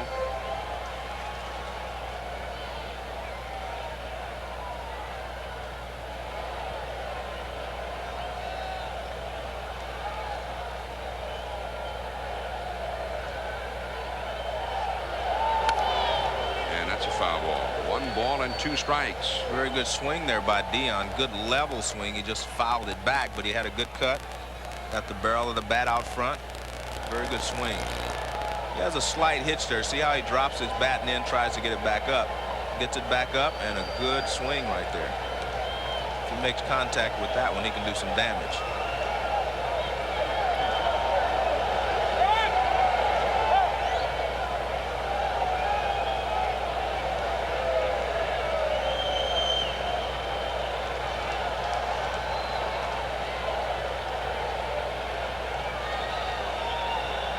Terry Pendleton on deck, and now Pagnozzi is going to go out and speak to Olivares. Well, of course, you as the catcher, you want to run the game, but you also want the pitcher to be comfortable with what you're calling. You know, you try to be on the same wavelength. Obviously, they are not in this particular case, and they want to discuss their differences and, you know, say who has the better idea of the two to get this guy out. And Joe Torre is just hoping that they make the right decision.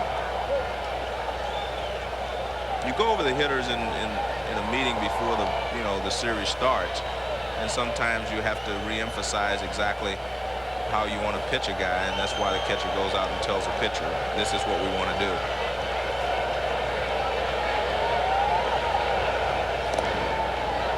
Nixon is back. Nixon has not been the base dealer this year that he was last, even though, of course, he ended up being suspended last year, having tested positive for drug use. He had over 70 stolen bases a year ago. So Deion Sanders down on strikes. And Deion chases an off-speed pitch, and he misses it. In fact, he gets a little loop in his swing here, and he kind of comes underneath it. Watch, see, there's a loop. Now he comes underneath it right there. A little more uppercut in this swing than was in the one that I said was a very good swing, but I think that's because it was an off-speed pitch, and he was fooled a little bit out on his front foot, and he had a little more of an uppercut in the swing. Now here is Pendleton. He twice has singled, 2 for 2. Singled with 2 out in the first, and then singled to Deion Sanders over to third base with nobody out in the third, helping set up the Atlanta run. Pendleton now batting .307 for the year. The problem Pendleton had before, when he was basically a .250 hitter, he opened up, he hit from an open stance, he would close, but he was too close to the plate, and when he closed, he got hit on the fist a lot. And he got jammed a lot, and the more you get jammed, the more you pull off the pitch. The more you pull off the pitch, the less you hit. So kind of a combination of things. Now he's off the plate enough that he can handle the ball inside. See how far he's off the plate? Now he can handle the ball inside, even though he steps back towards the pitcher when the ball is on its way. A lot of people hit from the open stand because they feel that they get a better look at the ball from the pitcher.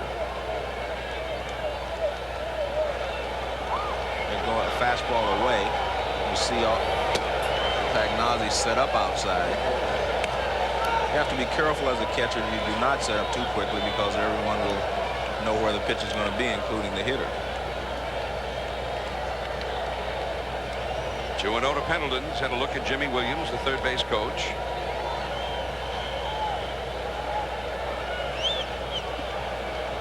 Same pitch. 2-1.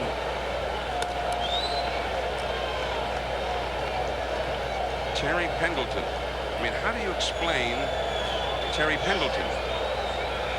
I mean, the Cardinals let him go. He's not hitting. He hit .230 his last year in St. Louis. But he had some good years there, but the Cardinals, in my opinion, made a mistake with Terry Pendleton. They've gone away twice. Now they're going to try to throw him a slider and get it over. 2-2. They made, they cleaned house, if you want to use that word, a couple of years ago. They traded Willie McGee, let Vince Coleman go, and also Terry Pendleton. I think Terry Pendleton was definitely a mistake. They got something for both Vince Coleman and McGee. As far as, they traded for McGee, they end up with Felix Jose in right field. So that is not a bad trade. I just think the Pendleton situation was one that they made a mistake on. But they might not have let him go at all if they'd known he was going to be an MVP the next 2 years. Yeah, but even if he's not an MVP, he's still a good player. Dixon running. And the side is retired. 4-1. St. Louis after 4.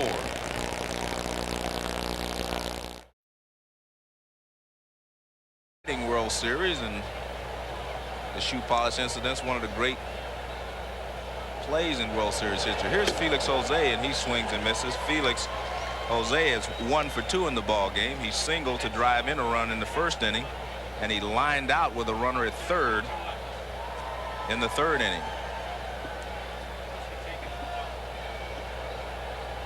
Merker on in relief of Leibrandt. Leibrandt ran into problems with his control and was having a lot of problems with the Redbird hitters. Continued to give a lot of base hits and get a lot of runners in the scoring position. I agree.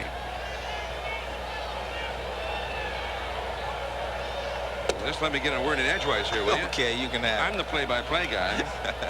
All right. I just thought I'd have fun with you.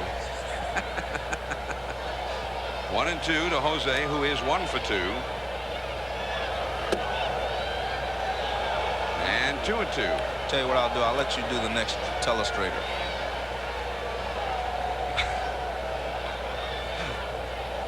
Wow. When is that?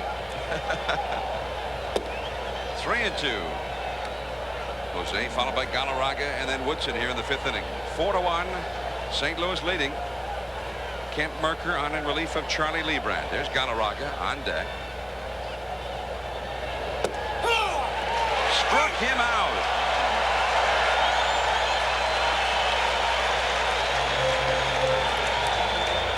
Looked like a 3-2 slider, and Felix Jose gave up on it. It started outside, but looked like it got a little bit of the outside part of the plate. Yeah, well, it got a lot of the inside part of the plate. And we'll take a look there. Jose thought it was inside.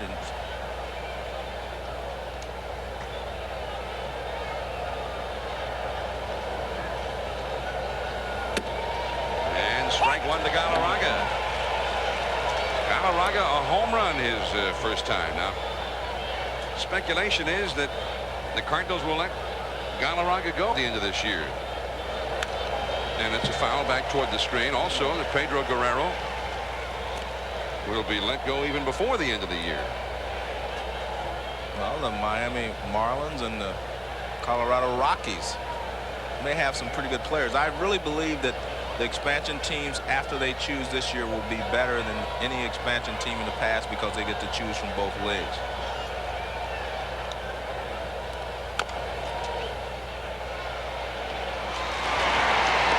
Got him. Nice play by Pendleton. Galarraga is out number 2. Well, it's a fine play by Pendleton, but also because he has a hamstring problem and he can't really bend down and make the play the way he wants. And watch, he's standing almost straight up. See, he doesn't bend. Has to throw on the run, fires. That's a Gold Glove third baseman for you right there. He's won a few Gold Gloves in his career. 2 down. Here is Woodson.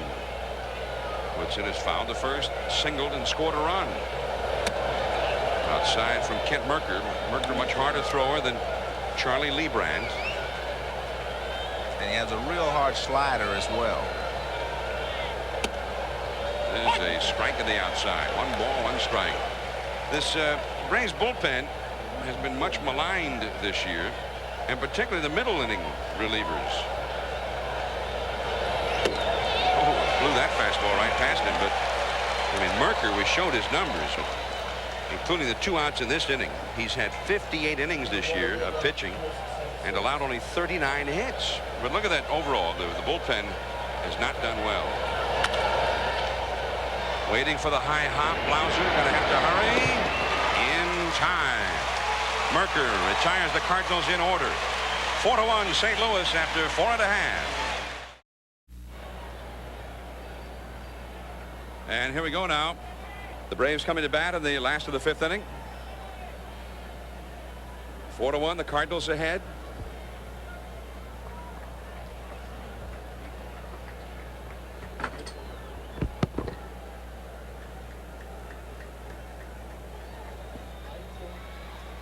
Dave Justice to lead it off for the Braves here, last of the 5th inning.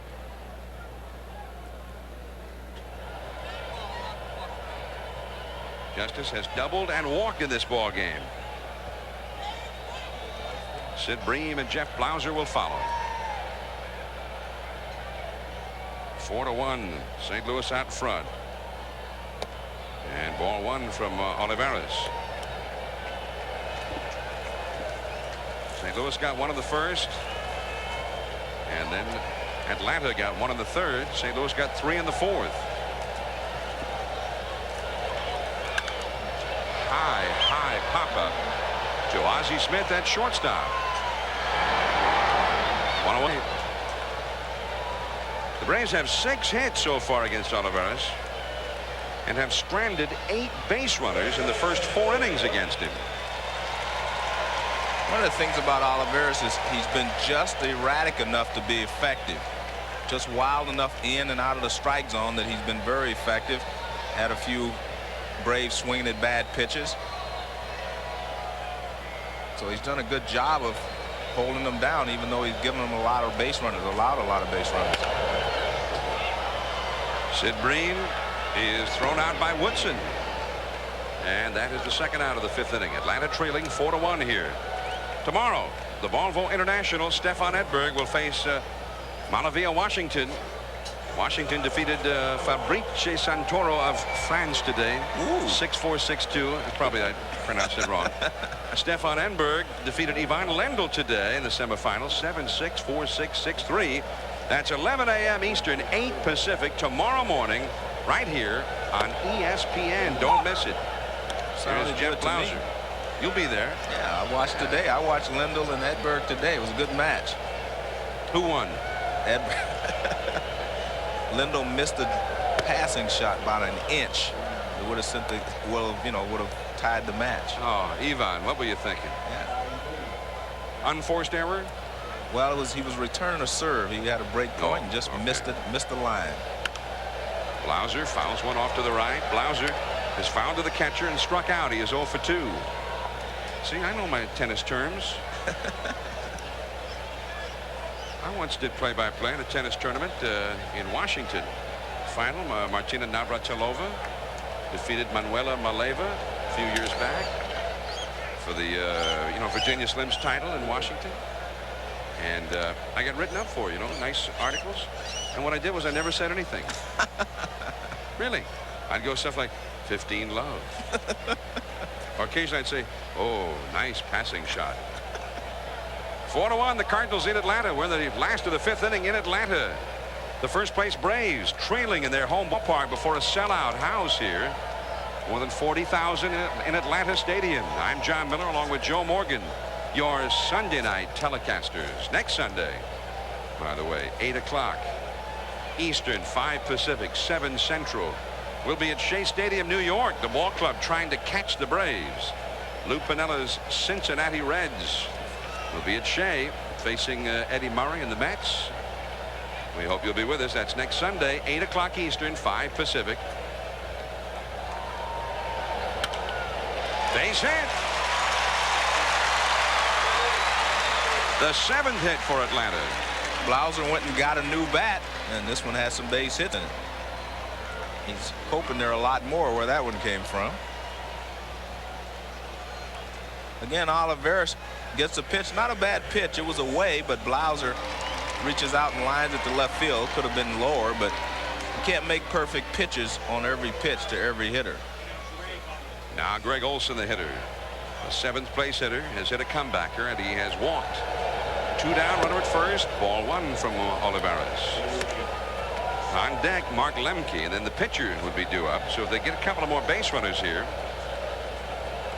then Bobby Cox would want to use a pinch hitter, and so he's got his bullpen busy just in case. There's a called strike to Olson. There is Mike Stanton warming up in the Atlanta bullpen. He throws pretty hard, too. Another hard-throwing left-hander they have coming out of the bullpen. It's some outstanding young arms in this ball club. And, of course, Bobby Cox, the manager, was the general manager when they were out signing most of those guys. And and they booted him downstairs. They brought in John Sherholtz, who has had a great track record as a GM in Kansas City. And I guess you'd say here in Atlanta, too, seeing as how they won a pennant his first year here. There's John Sherholtz. He relaxed. Yeah. He's at first place. They're 54-20. I asked him before the game if he thought the Braves needed any shoring up, if he was looking to deal for somebody to strengthen the ball club. He said no. He said we feel very confident with what we have right here. Ball 4 to Greg Olson. And here are the Braves. They got the bases littered with Atlanta Braves again. Third walk by Olivares. He's allowed 6 hits. There's been an error. 10 Braves have reached base in this game, and now Pagnazzi is out to speak to Olivares again. You know, you mentioned, Joe, about Olivares and how he's been pitching tonight, that he some way or the other seems to be making good pitches when he's got somebody in scoring position. The Braves have not had a hit yet in a situation where a hit would score a run. Well, he's just erratic enough that he has been successful. Mark Lemke singled in the second, an infield hit. Grounded to first in the third. Ball 1. Lemke significantly grounded to first in the third with the bases loaded and 2 down. There's Lonnie Smith. He would be the pinch hitter if Lemke could keep the inning going. And now here comes Joe Torre to the mound to try to figure out what's with Olivares tonight. This young right-hander's thrown a lot of pitches. He's up near 100 pitches already in this game. We're only in the 5th inning. 4-1 Cardinals. Watching this conversation, I get from the nodding and whatever from Joe Torre saying follow Tom Pagnazzi's lead. He knows how we should pitch these players. And I think that's one of the things that has caused him a problem tonight is he and Pagnazzi have not been on the exact same wavelength the first few innings. Olivares, 25 years of age, from Puerto Rico. That's a foul ball over the right. 1 ball, 1 strike to count. To Mark Lemke, 2 on, 2 out. There's Blumser. He singled. He's at second base. And Olson, he walked. He's at first base. Both better to go in anything. That was interesting. After he went back, Pagnazzi only gave 1 sign, a sinking fastball, and he threw it. Pagnazzi, and that's the end of the inning. The Braves are now 0 for 8 and at bats with men in scoring position. 4-1 St. Louis after 5.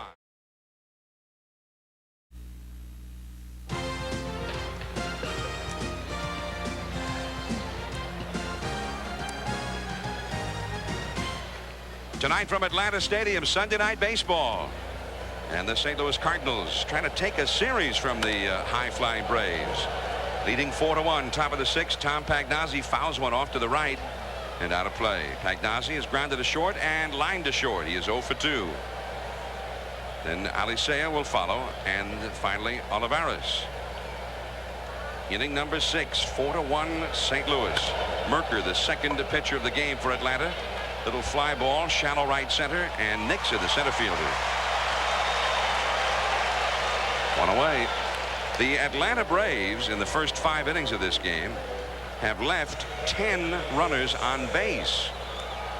The Braves have 7 hits and they have stranded 10, but they have never had a hit when they've had somebody in scoring position. 0 for 8. And Joe, I don't know what's happened. We get to town and we have never seen the Braves win on Sunday Night Baseball. You realize that? Yeah.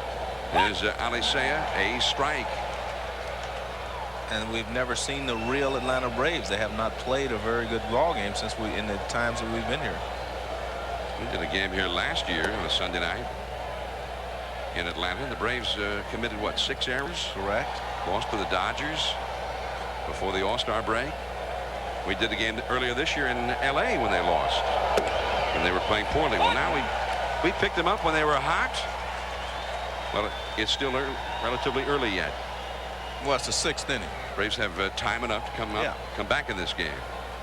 And Olivares, the St. Louis pitcher, has thrown 99 pitches already. He may not be around that much longer. Right to Breen. Alicea retired, out number 2. The New Orleans Saints thrive in their immovable defense, led by Pat Swilling and Ricky Jackson, quarterback Bobby Hebert, and running back Vaughn Dunbar. We'll all be there at Memorial Stadium, Baltimore. The New Orleans Saints and the Miami Dolphins this Thursday night, 8 p.m. Eastern, 5 Pacific on ESPN. NFL preseason football. Don't miss it. Here's Olivares. Had a huge, wild cut at that one. He was trying to launch one here at a ballpark that has often been called the launching pad over the years. 2 down, nobody out. Merker throwing hard. And it is 0-2. I'm sure the Cardinals rather see a crafty left-hander than a hard-throwing left-hander. Well, they knocked around the crafty one. Yes, they did. Lee Brandt, 4 innings, 4 runs, 8 hits while he was in there. Merker has retired everybody he's seen. 1-2 to Olivares. Olivares from Mayaguez, Puerto Rico. Last year came up to the minor leagues, and he went 11-7 for St. Louis. And they were penciling him in for 14 or 15, I think, this year. Pendleton throws him out. 4-1 St. Louis after 5.5. All right, we've got an interesting oddity here in Atlanta, a pinch hitting situation.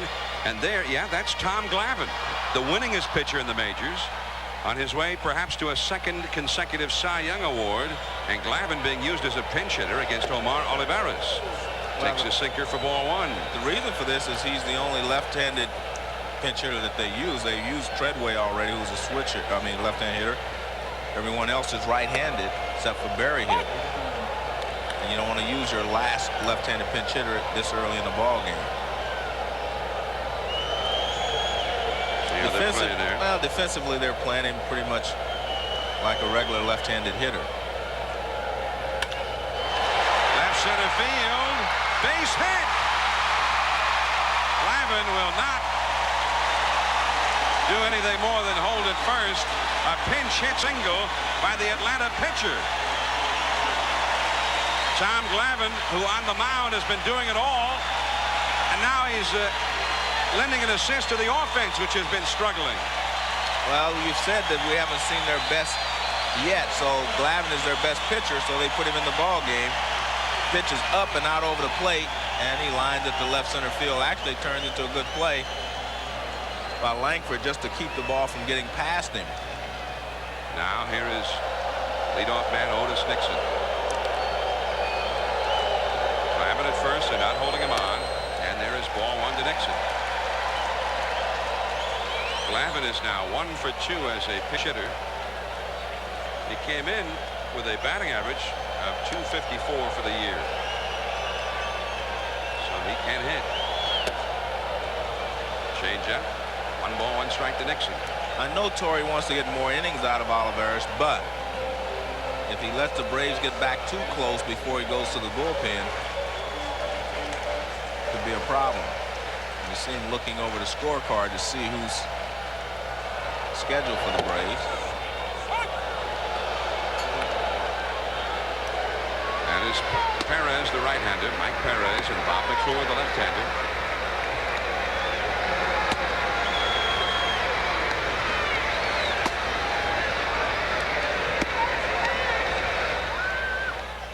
Nixon 0 for 3 in the game.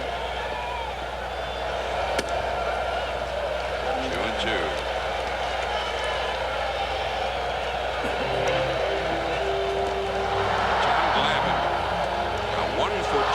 Pinch hitter, and this crowd loved it. The Braves getting their 8th hit of the game. Tom Glavine is a pinch hitter. Glavine hitting for 2nd, and all hands are safe.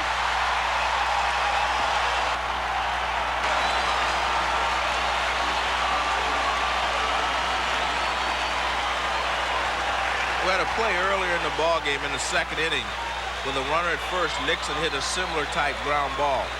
Galarraga came to first base and got Nixon. On this particular play, he wants to go to second base because that is his best shot. He had a shot at Glavine, but he couldn't get the ball out. It's a tough play at first base. See, he's so far in, and he was going to second base because he had an easier play to get Glavine. So this is going to be a tough play for him to hit the pitcher on the dead run. So instead, you go to second base, and he just loses the ball.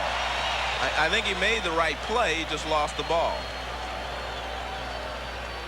And here comes Joe Torre now. So that may have done it for Olivares, who has been in trouble in every inning of this game anyway.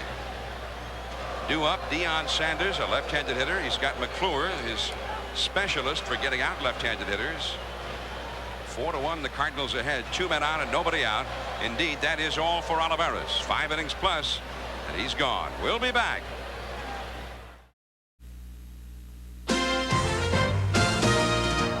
ESPN Sunday Night Baseball is brought to you by cold-filtered Miller Genuine Draft and Miller Genuine Draft Light, taking the country by storm. And by Michelin, because so much is riding on your tires. That is the view from Atlanta Stadium of downtown Atlanta. And the fog is rolling into Atlanta. Where do they think they are? San Francisco? Heavy fog is expected here in the morning. Yeah, there's the ESPN Tomahawk. It's a big one. I'm John Miller along with Joe Morgan, and that is Bob McClure, still around after all these years. And he's in here to get the left-handed batting Deion Sanders out. McClure, 39 years old. 2 on, nobody out. There's that curveball. And that's basically what Deion Sanders is going to see. A lot of sidearm curveballs, maybe one from over the top, but Bob McClure throws left-handers almost exclusively breaking balls. Deion Sanders. Glavine at second, Nixon at first. Another curveball. 0-2 the count.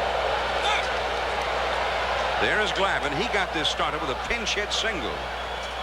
And Otis Nixon reaching on the fielder's choice when Galarraga made the error trying to throw to second to force out Tom Glavine. 4-1, the Cardinals lead the Braves. The Braves are in the 6th inning with yet another opportunity. Pendleton is on deck. Too far outside. 1-2 to Deion. Deion has grounded out, singled and scored and struck out. He is 1 for 3 in this game. He has not been facing too many left-handers since early in the season when he was playing all the time. Been platooning lately with Ron Gant in left field.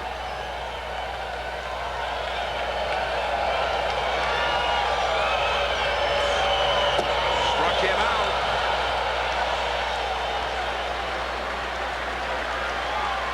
So McClure got the left-handed batting Sanders, but now the switch hitting Pendleton is coming up. Well, he threw Sanders 4 straight curveballs, and he gets him on the 4th when Sanders chases one that breaks down and out of the strike zone. It's very difficult to hit left-handed pitchers if you do not face them, simply because you do not have your confidence against them, and you end up chasing a lot of curveballs. If you face them, you have a better chance of knowing the strike zone and maintaining a strike zone. Here's the Braves leading RBI man, Terry Pendleton, 2 for 3 in the game. Curveball, too low. Now behind Pendleton, you've got 2 more left-handed batters. And of course, McClure is extremely tough on the lefties.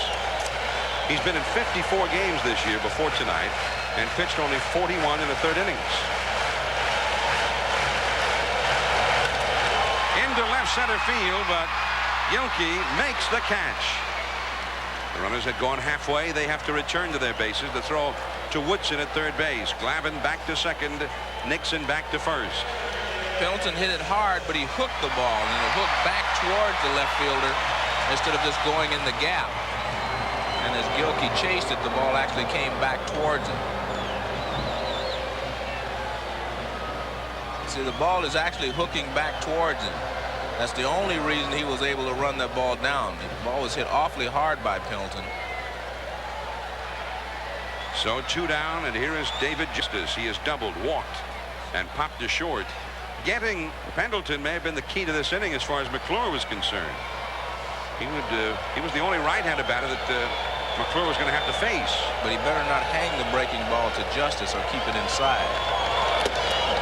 0-1. There's the difference between the swing of Justice and the swing of Deion Sanders. Justice faces left-handers, so he's a little more accustomed to seeing the ball start at him and break over the plate. And he had a good swing at that, and it was actually a hanger. The Braves ever going to break through tonight? Every inning they've had the attack going, but have not been able to finish anything off. They trail 4-1. There is ball 1. Bob McClure, opposing left-handed hitters this year, has held left-handed hitters to a composite batting average of 174. 2 on, 2 out. Strike 2 to Justice. 1-2. The Braves have 8 hits in the game now. The Cardinals have made 2 errors. They've received 3 walks. 13 Atlanta Braves base runners have gotten aboard in this game, and only 1 has scored. That was a good spot for the slider last pitch. Now he needs to get it down again. From a fastball, 2-2. That was just window dressing. If you're hitting against McClure and you're a left-handed hitter, you might as well give him the fastball and just look for the breaking ball. He's going to throw the fastball out of the strike zone. He's not going to let you hit it to hurt him. Tom Glavine, the runner at second base. He got the pinch hit single to start this. Justice trying to get him home. Way outside. Now it's a full count, 3-2. Tom Glavine, by the way, we did a little research, is the first pitcher to get a pinch hit since 1989. Derek Lilliquist, who's down in the American League, doesn't even bat. He was the last one to do it. And he was with the Braves when he did it. I think Justice will see another breaking ball here, so he just has to be ready for it. There go the runners. A high, lazy fly. Left center field. Langford, the side is retired, and the Braves have left 12 men on base in 6 innings. Top of the order coming with the Cardinals, 4-1. Storyline here from Atlanta is what's been happening. Cards lead the Braves 4-1. The Braves have left 12 men on base in 6 innings. Bernard Gilkey, one of the hitting stars for St. Louis, 2 for 3, a double and 2 big RBIs. Galarraga, the game's only home run. We head now into the late innings. This is John Miller along with Joe Morgan. National League ball. High-flying Atlanta Braves with the best record in the majors coming in. Strike 1 from the new pitcher, Mike Stanton, to Bernard Gilkey. There is Omar Olivares, who lasted 5 innings plus. It's still his game to win. He's talking it over with Andres Galarraga. And the count to Gilkey is 0-2. Gilkey 2 for 3 with the big 2-out, 2-run single in the 4th inning. There's Stanton. You see that earned run average rather bloated. But as you mentioned, Joe, hard thrower. Only 25 years old. 1-2. I was thinking back to the last inning, John, and Deion Sanders had a chance to hit against Bob McClure. You may wonder, well, why wouldn't they bring in Ron Gant at that time? May have to do with the fact that Deion hasn't made his decision yet, because you can't save Ron Gant because McClure is the only left-hander the Cardinals have down in the bullpen now, and chances are later in the game you're going to see Lee Smith or Todd Worrell or someone from the right side. So that was the perfect opportunity there to use Ron Gant. Curveball, strike 3 call. 1 away. We're in the 7th inning. Sunday night baseball from Atlanta, home of the Braves. St. Louis 4, the Braves 1, top of the 7th. ESPN Sunday night baseball. Stanton comes with the big curveball, and it just freezes Gilkey, and it comes down right over the middle of the plate. There's a slider. He has a fastball, slider, and the curve. Ozzie Smith hit one back to the pitcher. He's doubled over the head of Sanders at left field, and he's walked. Switch hitter. Back to the screen. 0-2 the count. Stanton is throwing strikes so far in this one. It's a sellout tonight at Atlanta Stadium. We had a few no-shows in the actual attendance, 40,200, but there were no tickets available. Pop foul right back beneath us, and the count is 0-2 to Ozzie Smith. Ray Lankford is on deck. Final meeting of the year between these two clubs. And if the Cardinals win this game, they will have finished the season series tied with Atlanta. So the Cardinals have given the Braves some trouble all season long. Again, if they would have played the Pirates better, they would be in good shape. They've lost 12 of the 14 games they played against the Pirates. Strike three. So Stanton picks right up where his predecessor Merker left off. The two relievers have retired 8 straight Cardinals. Well, he got Gilkey with a big breaking curveball. He gets Ozzie Smith with a hard slider. The pitch breaks down and in off the plate, and not much Ozzie can do with it. It's a good slider, good spot for a slider.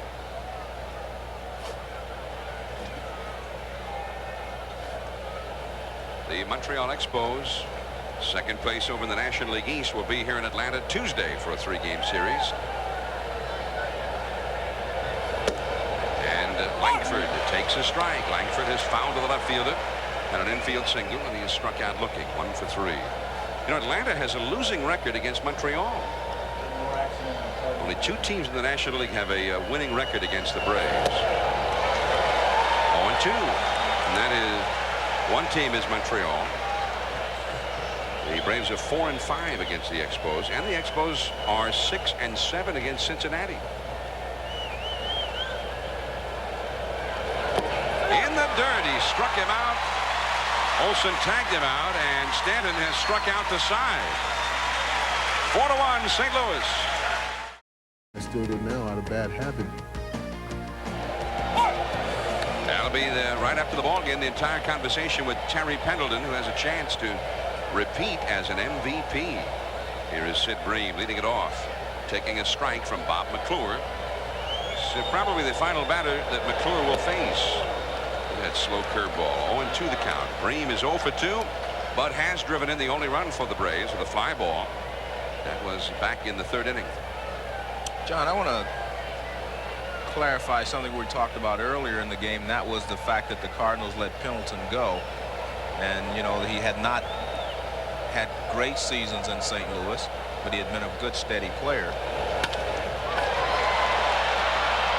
And Gilkey's got it. Nice play. Well, what I want to explain is when I grade a player over, you know, say a player's had 4 or 5 years in the big leagues, what I do is I take the highest average he's had, the most home runs, the most RBIs, and most stolen bases. And if you put those together, you see the potential for a good player.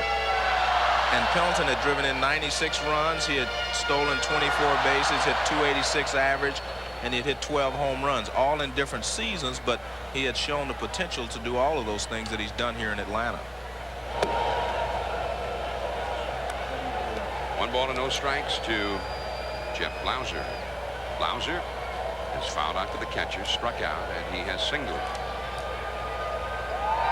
4-1. The Cardinals leading the Atlanta Braves here. Mike Perez warming up in the St. Louis bullpen, the right-hander, and the left-hander Bob McClure staying on to face the right-handed batting Blumser. I think he'll stay on until he gets in trouble, until he gives up a hit. There's a strike. He is retired. 4 straight hitters since he came on in relief of Olivares. In trouble. 2 on, nobody out. Sanders, Pendleton, and Justice were the hitters, and he got all of them out. And now has retired Bream as well. Here in the 7th. Curveball for a strike. Well, Torrey finally found a pitcher who is getting people out without putting 16 men on base. Bob McClure attended the College of San Mateo out in the San Francisco Bay Area. He was at one time a junior college All-American. It's almost like half a lifetime away from him. He's been pitching professionally since 1973.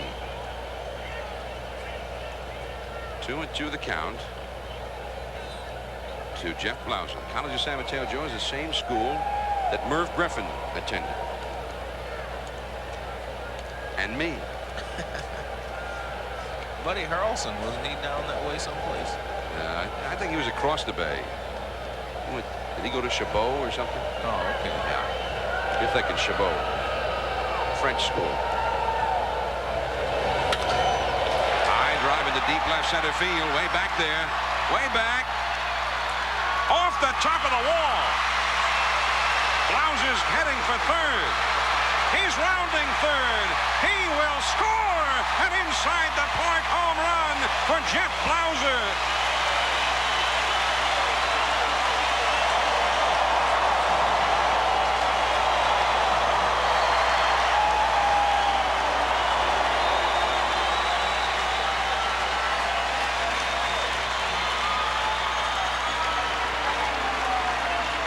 Well, the Cardinals got a little confused in that who was going to go for the ball and who was going to back up. They both took a leap at the wall. Here we see them all both come over, Langford and Gilkey. Now they land on top of each other. They block each other off, and the ball is bouncing back toward the infield. Whoever gets there first should take the shot at it, and the other one has to back the hitter, the defensive player up, and they didn't do that. And here we come with Blumser just coming around. He could have tried it actually, because the ball bounced way back toward the infield. And now McClure will leave. Perez coming in. 4-2. Cardinals will be back. Mike Perez on the pitch now in relief of Bob McClure, and his first pitch to Greg Olson is in there for a strike. Perez, the third Cardinals pitcher of the game. He's from Puerto Rico. Ball. And it missed. 1 ball, 1 strike. He went to high school in his native Puerto Rico, but then he went to college first at San Jose City College, also out in the San Francisco Bay Area. Deep right field, but Felix Jose is there, and Olson is out number 2. Jeff Blumser igniting this crowd with an inside the park homer. Here's Gilkey going for the ball, and you'll see Langford coming to your pitcher. They both leap for it, and that's where the problem comes in. Now they get tangled up with each other, and the ball is bounced all the way back towards center field, and Blumser just comes around to score. He's running hard here, but he actually could have trotted from third base in because there was no chance to make a play on him. Now here is Mark Lemke. Strike 1 from Mike Perez. Perez also a one-time NCAA Division II All-American while at Troy State University. 1 ball, 1 strike. So Perez numbers. He has been exclusively used out of the bullpen and used a lot. This is his 59th appearance, and he has been excellent. 1.49 earned run average. Base hit for Lemke into left center field. That is the 10th hit of the game for Atlanta. And now we'll get a pinch hitter for Mike Stanton. Don't forget now, Sports Center follows the ball game with Dan Patrick and Keith Olbermann. With all of the day's highlights from around the majors, the Milwaukee Brewers on the move in the American League East, the Pirates fighting off the Expos in the National League East, and of course the conversation with Terry Pendleton. And right here in Atlanta earlier today, the Falcons christened the new domed stadium. Have highlights from that as well. Here's Lonnie Smith. The Braves have used 2 pinch hitters already tonight, Jeff Chedway and Tom Glavine, and both of them got singles. Now here is Lonnie Smith hitting .262, 8 for 37 as a pinch hitter. Ball 1 from Perez. Meanwhile, in the Atlanta bullpen, there is the big right-hander, Marvin Freeman.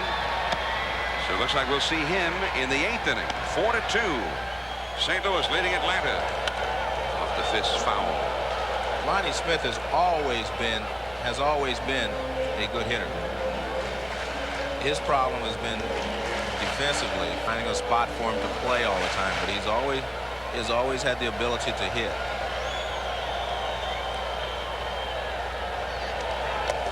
Lonnie not been playing that much. Only 84 at bats the whole year, but 9 days ago at Pittsburgh, he had 6 RBIs in the game. Hit a grand slam.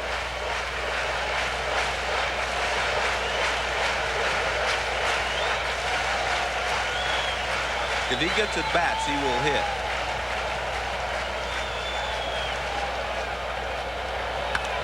Popped him up. Right side. Coming over. Alisea foul ground. And that's inning. And the Braves leave it another one. They have left 13 men on base. We go to the 8th. 4-2 Cardinals. There is Marvin Freeman on to pitch for the Atlanta Braves. We go into the 8th inning now. Cardinals 4, the Braves 2. Freeman in his 45th game of the year. Great big guy. Well, he throws hard, has a good fastball, throws a slider. His problem sometimes is control. You see 24 base on balls in 48 innings pitched. That's 1 every 2 innings. Not real good, but when he throws strikes, he's very effective. Marvin Freeman, 6 feet 7 inches tall. The first batter, Felix Jose, now having to switch around, a bat left-handed. Now Jose is over 400 with his batting average from the right side, but as a left-handed hitter, he's hitting 239. Well, maybe 241 now. Looks great left-handed to me. First ball swinging, and he's got the 9th hit of the game for St. Louis. He is 2 for 4 with a run batted in. There's Todd Worrell warming up in the bullpen. This is the 8th inning, so he will probably go 1, or at least they want 1 from him, and then Lee Smith will probably finish it up. Marvin Freeman in there for Atlanta right now with Andres Galarraga up. Galarraga has lined to right, homered to left, and grounded to third. And back to the bag is Jose at first base. Felix Jose's 21 stolen bases this year. Been caught attempting to steal 9 times.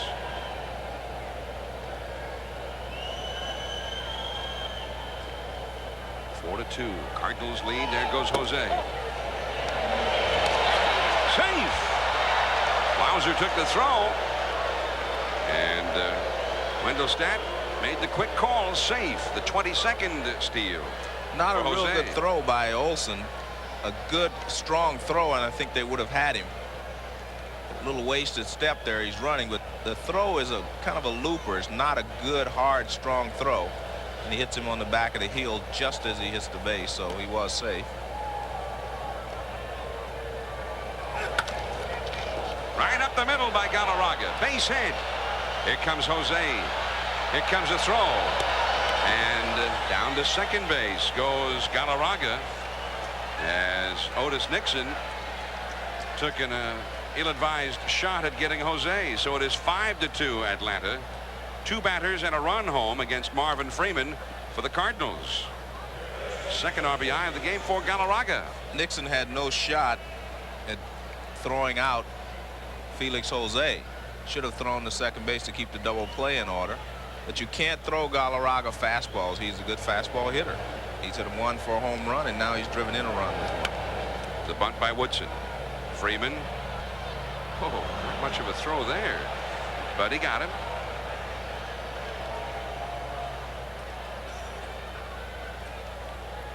Down to third base goes Galarraga. So the sacrifice from 1 to 3, and there is 1 away. The batter will be Pagnazzi. See how the Braves play it here. Well, how Joe Torre's playing it is what's unique. Usually on the road, when you have a lead, you try to bust the game open.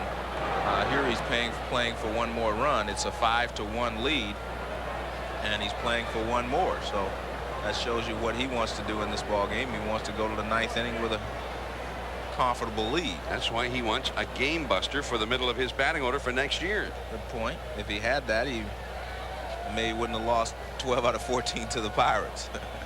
They haven't really had one since Jack Clark, really. Well, Guerrero had a couple of good years, but you know, the last two he has not been the big guy in the middle. 4-1 to Pagnazzi. He's 0 for 3. The infield is in for Atlanta. Trying to cut off this run. Braves lead the Cardinals lead the Braves 5-2. You see they're in all the way around. Alicea on deck. The Braves bullpen is also busy.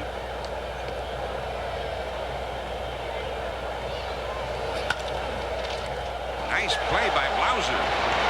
Holding Galarraga at third and throwing out Pagnazzi. Beautiful.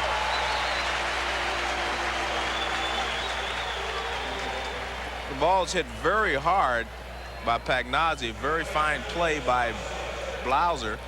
No chance for Galarraga to score. And Pagnazzi's out at first.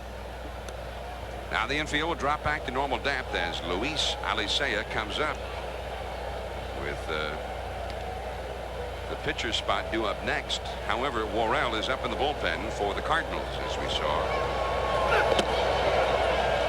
Ball one. Alicea is flied out deep to right center. He is singled and scored, and he is lined out to first. 1 for 3. Freeman doesn't seem to have the good fastball that I've seen him have on other occasions. Seems like he's throwing more darts tonight than really having a good fastball, good live fastball. Sports Center comes up next right after the ball game. Stay tuned. Here we are in the top of the 8th inning in Atlanta. 5-2. The Cardinals lead the Braves. The Reds won today at Montreal 1-0. Were able to eke out a victory. The Reds would gain ground on Atlanta if this score holds up. Foul tip. 2-1.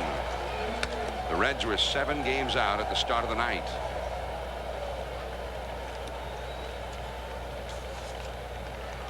San Diego also won today. The Padres were 9.5 out at the start of the night. Time truly running out on the Padres. And a foul tip. 2 balls, 2 strikes. So an interesting note that maybe you're going to see an extension for Greg Riddock at San Diego, even though they're 9 games out. Yeah. It was written in the paper the other day. Yeah, I saw that too. Yeah. So Cincinnati would move up to within 6 games and San Diego 8.5 if the Cardinals can hold this lead over the Braves. It is 5-2. Strike 3. Alicea very frustrated. And Freeman got out of the inning, but the Cardinals added a run. Top of the order coming for Atlanta. Our ESPN Sunday Night Baseball game of the week tonight from Atlanta Stadium. And as you can see, a lot of the faithful have begun to head home, fearing that maybe the Braves have let their best opportunities go by tonight. Atlanta indeed has stranded 13 base runners in 7 innings, losing many scoring opportunities along the way. Todd Worrell is now on to pitch for the Cardinals. We got Worrell for the 8th inning and then Smith for the 9th inning if it's still close. It's been a pretty good formula for the Cardinals. Very strong bullpen. So here is Worrell, the hard-throwing right-hander. The top of the order coming up for Atlanta. Ozzie. That quick throw, and Otis Nixon is an easy out. And he is 0 for 5 in this game. Now Deion Sanders, followed by Terry Pendleton.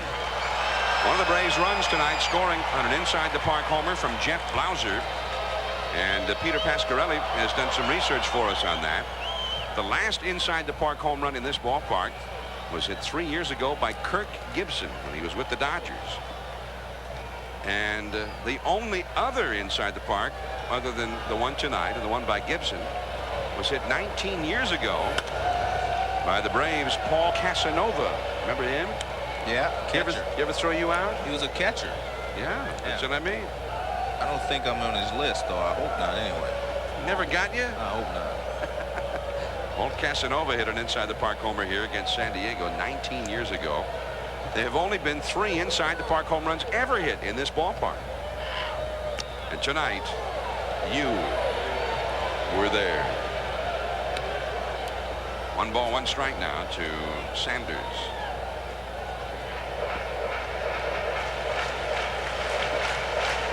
Sanders 1 for 4. He's grounded to second, singled and scored a run, and twice he has struck out. He's hitting .300 for the year. 2-1 now to Deion. Sanders hit the ball well, but he does not often walk. Only 17 walks for him all year. The first 3 or 4 pitches Worrell threw, he threw free and easy. Seems to be pushing the ball a little bit. Threw that one pretty well. 2-2. Coming up now, right after the ball game, remember Sports Center. Everything that happened in sports today. Dan Patrick and Keith Olbermann. The Brewers in the American League East, the Pirates in the National League East, and a conversation with the Braves' Terry Pendleton. Big day for sports in Atlanta. What do they have? 70,000 something today at the new dome here. Strike 3, and Sanders is down. 1 for 5, and he has struck out in each of his last 3 at bats. And on our radar gun, that was clocked at 98 miles an hour. I was going to say he shouldn't be embarrassed by this strikeout. This fastball had a lot of giddy up on it. And look, it's right by him. I mean, that's a good fastball. Up enough in the strike zone that you can't drop your bat. Watch him see. He drops his bat. Now he tries to get it back up. Too late. 2 down. Here is Pendleton. Would like to have had Nixon and Sanders on base with Pendleton coming up. Trailing 5-2. Pendleton is 2 for 4 in the game. Off the mask of the catcher Pagnazzi. 0-1. This is the last half of the 8th inning. Cardinals 5, Atlanta 2. Braves have 10 hits. 13 men left on base. Not a one of those 10 hits came with a man in scoring position tonight. This is kind of like the World Series. Not a lot of hits, but they had runners in scoring position and couldn't score. Yeah, like Game 7. Like Game 7. Against, what was that guy's name? Jack Morris. Yeah. See, Jack Morris won last night. He's 16-5 for the Blue Jays this year. And the thing I like about it, he's a winner. I mean, his earned run average is pretty high, but he wins ball games. That's the way that's what you're supposed to do. Rather than have a 0.1 earned run average and be 500 pitcher, I'd rather have the high earned run average and the wins that Jack Morris has. 1 ball and 2 strikes now to Pendleton. Right now, Jack is one of the only Blue Jays pitchers winning ball games. Guzman on the disabled list. Jimmy Key pitched well today at the Metrodome, but lost to Scott Erickson. The Twins beat Toronto. Whitson got a nice play. And the Braves go down in order for the first time tonight. We go to the 9th inning, 5-2 Cardinals. Then we go from Atlanta Stadium. This is John Miller along with Joe Morgan. Also, in addition to being your Sunday night baseball telecasters, big fans of Sports Center, which comes up right after the game. Stay tuned. We'll have the rest of this one for you. The result from Atlanta forthcoming. And then all of the results from all of the baseball games and any other event that occurred in the world of sports today on Sports Center. Geronimo Pena with a swinging strike 1 facing the new Atlanta pitcher Mark Davis. Pena batting for Todd Worrell, and guess who's warming up in the St. Louis bullpen? Mark Davis, the breaking ball in the dirt. 1 ball and 1 strike. Yes, the closer, the big guy Lee Smith, warming up for the Cardinals with a 3-run lead right now. It is a save situation, but if they get a run, it won't be. Yes, that's true. But they'll have to use him anyway now. Yeah, I was a little surprised at the way Worrell was throwing, but I guess Torrey wants to use Worrell 1 inning at a time, and that's it.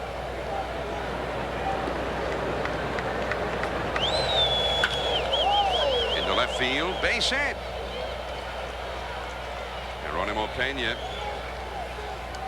hitting .283 for the year coming in, and in his 100th at bat, his 29th hit, .290. So he's aboard. And we go to the top of the order for Bernard Gilkey. Mark Davis, formerly with the Kansas City Royals.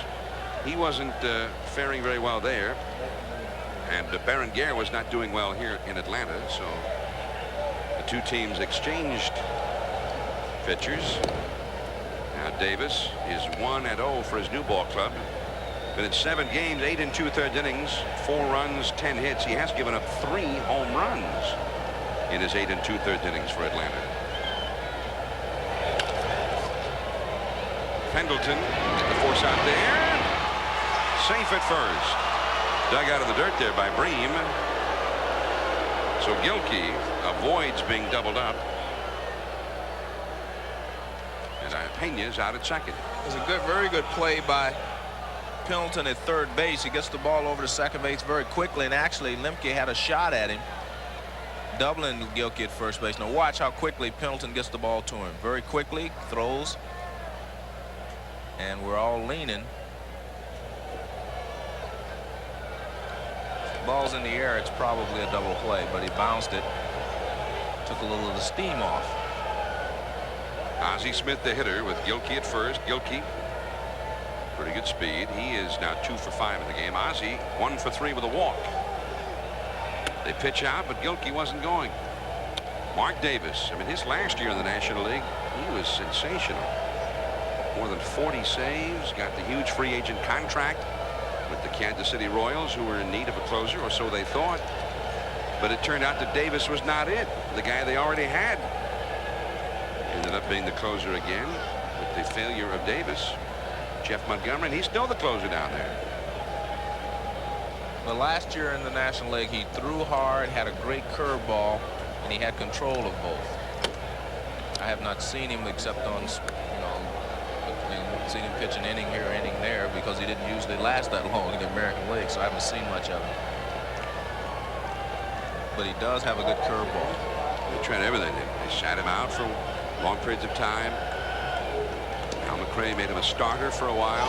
Runner going. That ball is driven foul down the left field line in amongst the spectators. 2-1 the count to Ozzie Smith. 1 out, 1 on, 9th inning. Cardinals 5, Braves 2.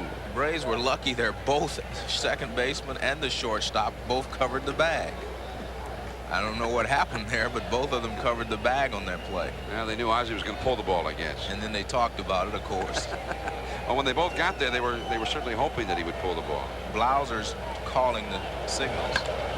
Pulled that one too, base hit. Deion Sanders chasing after it. Gilkey to third. Ozzie to second with his second double of the game. And with 1 out, Langford is coming up with 2 men in scoring position.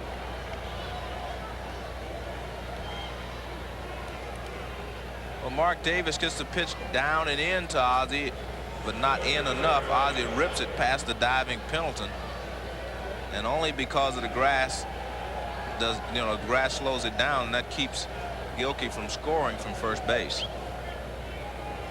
12 hits now for the Cardinals. And the batter, Ray Langford. He has 1 hit. The infield comes in, trying to cut off any more scoring by the Cardinals, and there is strike 1 to Langford. It's kind of a sidearm curveball from Mark Davis. See the infield playing in. He used to have a 3/4 curveball that really went down. We'll see if he's changed that. Ray Langford is fouled out to left, and an infield angle, and twice has struck out. The Cardinals RBI leader. That curveball stayed up a little bit. 1 ball, 1 strike. He still has a big break in the curveball, but it doesn't seem to bite like it did before. I think he threw it a little harder, and it had a little more bite on it. The Expos in here in Atlanta beginning Tuesday for a 3-game series. Tom Glavine will be going for his 20th that night against Chris Nabholz. 2-1 the count. On deck, Felix Jose. Now you're the Montreal Expos under manager Felipe Alou, hoping to get back into the race with the Pirates. You come in here and you got to face Glavine Tuesday, Avery Wednesday, Smoltz Thursday. Yeah, but they're also going to be able to throw Martinez in there one of those days, I'm sure.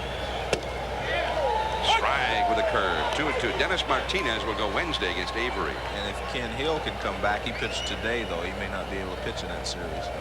Let's see. It's going to be Nabholz versus Glavine, Dennis Martinez versus Avery, and then Mark Gardner, who's an 11-game winner against Smoltz. Gardner's a good pitcher as well, so they can match up with him. I see why they have won more games against Atlanta than anyone else. High fly ball into left center field. Tagging at third is Gilkey. Deion makes the catch. Gilkey heading home. Throw cut off by Blumser. Holding at second, Ozzie Smith. Sacrifice fly for Langford. His 59th RBI. It is 6-2 now for the Cardinals. Tomorrow morning, the Volvo International Championship tennis match, live only on ESPN, 11 o'clock Eastern, 8 Pacific. Top-seeded Stefan Edberg versus Malivia Washington, who defeated Fabrice Santoro of France today, 6-4, 6-2. Edberg defeated Ivan Lendl, 7-6, 4-6, 6-3. 11 tomorrow, 8 Pacific. Here is Felix Jose, a 400 hitter, batting right-handed. First base is open, and they're not going to even bother with him, as you see him giving them the 4 wide one here. Jose 2 for 4 tonight. Instead, they will pitch to Andres Galarraga. If you're Galarraga, you got to be rather insulted here, don't you?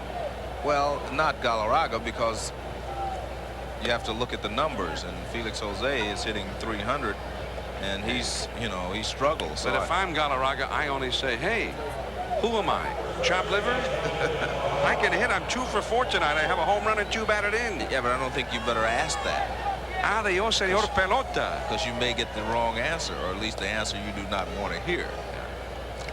What's interesting is the fact that Lee Smith is already warmed up, and like you say, it's not a save situation now. Yeah, got to use him. The Cardinals have a 4-run lead now. Foul ball back to those closers. They don't like you not to use them when it's a save situation, especially when it's 3 runs, right? Right. Because that's a relatively easy save. Yeah. And they also don't like you to use them. They don't like you to use them if it's not a save situation. They don't want you to use them if it's a 4-run situation. They like 3, but not 4. Yeah. I'm a little worn out, Skip. Curveball from Davis, and it is low. 1 ball, 1 strike. I think this is the game plan that Joe Torre has used most of the season, so he just really was sticking with it. If it would have been a 2-run lead, he would have done the same thing. So I think it's just unfortunate, if you want to look at it that way, for Lee Smith, that he will not have a save situation when he comes in. That's the way Lee looks at it, I'm sure. That's a foul back to the screen. But 1 ball, 2 strikes. The name of the game is winning. Back in the 4th inning with a score 1-1. Galarraga was the leadoff hitter, and adios pelota. Home run for Galarraga. That put the Braves ahead, and they have led ever since. They got 2 more runs in that inning. They lead now 6-2. Galarraga drove in run number 5 with a single in the 8th. Look out. 2-2. Now that may make him mad. The fact that the pitch is awfully close. Fastball, and Galarraga's leaning in. And this one is right under his chin. 90-mile-an-hour fastball. So he goes in, he strides in, and he has to get back out of the way. 2-2. 2 on, 2 out. Cardinals have a run in, 6-2. The fact that they did pinch hit for Worrell, by the way, at least paid off in terms of getting a run, because Geronimo Pena got the pinch hit single. He was promptly forced out by Gilkey, but then Gilkey scored that 6th run later on.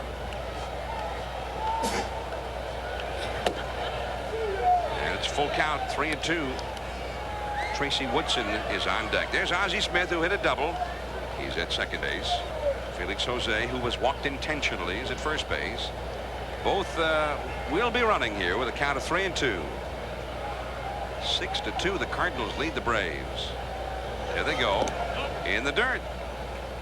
So Davis, after the intentional walk, offers up an unintentional walk. The bases are loaded, and here is Tracy Woodson. And again, that's the line of the Braves, is that the bullpen a little shaky. Here is Woodson, and don't forget, right after the ball game, Sports Center coming up next. This is Sunday Night Baseball. We're in the 9th, 6-2. Cardinals ahead. Curveball. Looper along the right field line. Base hit. Ozzie Smith scores. Here comes Jose to score. Going to third is Galarraga. A 2-run single for Tracy Woodson. And now the Cardinals have busted it wide open. It is 8-2. And 3 runs have scored in the 9th inning against Mark Davis.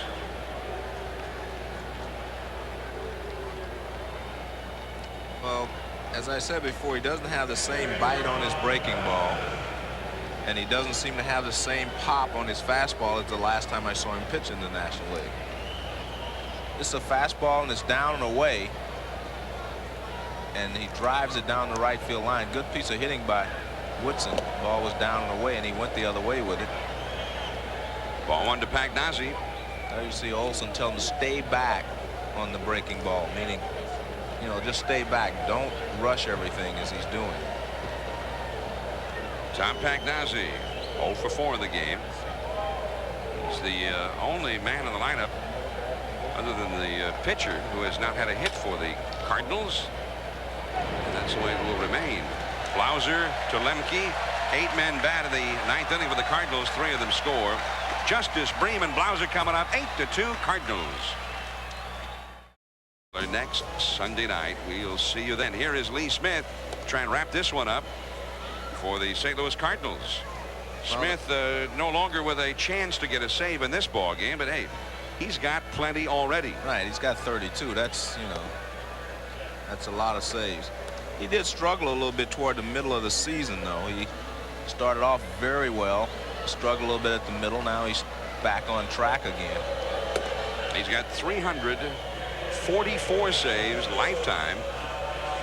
More than any other pitcher in Major League history other than Jeff Reardon. And he's closing in on Reardon. He has passed Raleigh Fingers, who went into the Hall of Fame this year. So Lee Smith, now he pitched here Friday in the 10th inning after the Cardinals gone ahead to get his 32nd save. The Cardinals' next game is not until Tuesday. Now this is really odd to me, Joe. You know where the next Cardinals game is? Where? I mean, if you guessed wrong, you'd be right with all of us. The next Cardinals game is in Houston. Is that ridiculous? I mean, even the Astros don't play there. I was going to say, Houston's going to play a home game, huh? Well, Tuesday. Actually, they did very well on that 26-day road trip. They were 12-14. That's amazing. Well, in 26 games, 28 days. Yeah, that's amazing. 1 ball and no strikes to Dave Justice. He has doubled, walked, popped to short, and flied to left center. 1 for 3. 8-2 the Cardinals spoiling the party in Atlanta tonight. The Braves were hoping to take this series and then maintain their 7-game advantage over the Cincinnati Reds. But the Braves have been their night, and the Cardinals has been their night, and for the Braves, they've been their own worst enemies tonight. They have not been able to get the big hit. It happens every once in a while.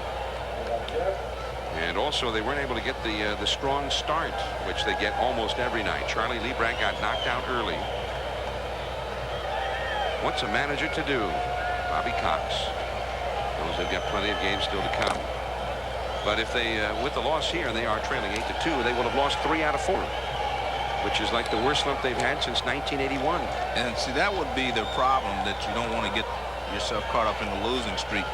Because when things go bad, people start to press and etc. Even though you have a big lead over the Reds and the Padres, you don't want that to snowball. You don't want to lose 3 out of 4, 4 out of 5. Deep to right field. Off the wall, and he'll run and run and run. A stand-up triple for Dave Justice.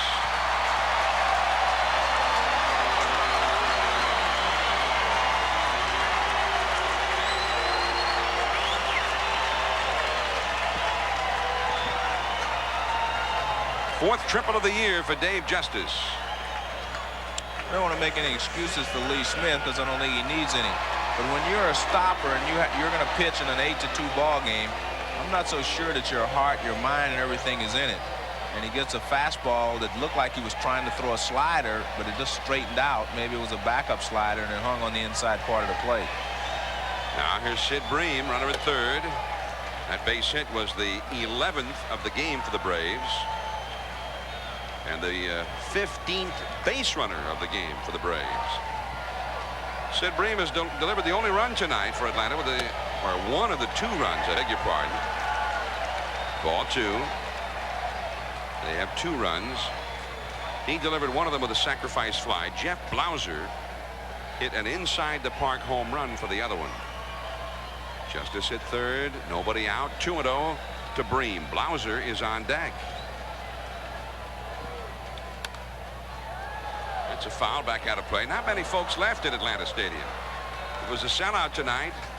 More than 40,000 here, including Ted Turner and Jane Fonda. But Ted and Jane left, and then a little while later, everybody else did too. Maybe they're having a party at Ted and Jane's house. Yeah. John Sherholt stayed.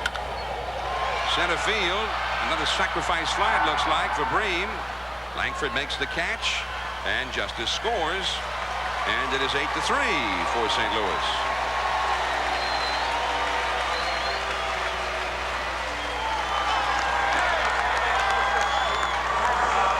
Well, one thing, they're sure happy to see Dave Justice continue to swing the bat well. A double and a triple for him tonight. Here is Jeff Blumser. He has a single and a home run tonight, an inside the park home run. Now 15 for his last 34. And the offense from Blumser has been well appreciated. He's hitting .441 in that stretch, because the Braves have not hit that well overall for the season. Just off the outside. 1 ball and 1 strike. Can Cincinnati catch the Atlanta Braves? Under the present situation, you know, I don't think so. I mean, with the Braves, all their pitchers healthy, the 4 starters, and Cincinnati still having a lot of injuries, I would say it would be, you know, an outside shot. Deep right field, but Jose has it for out number 2. But the difference is that, you know, anything can happen. If something happens to one of the Braves starters and the Reds get healthy, you know, I mean, they can make the run.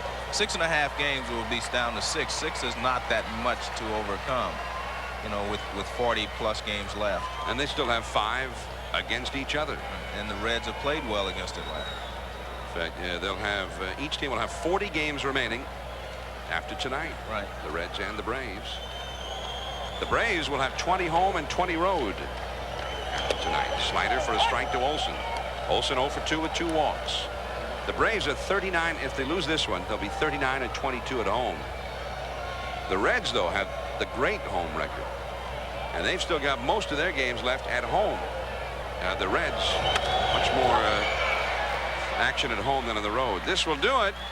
And the St. Louis Cardinals have won this series 2 out of 3 and finished the season series tied with the Braves 6-6.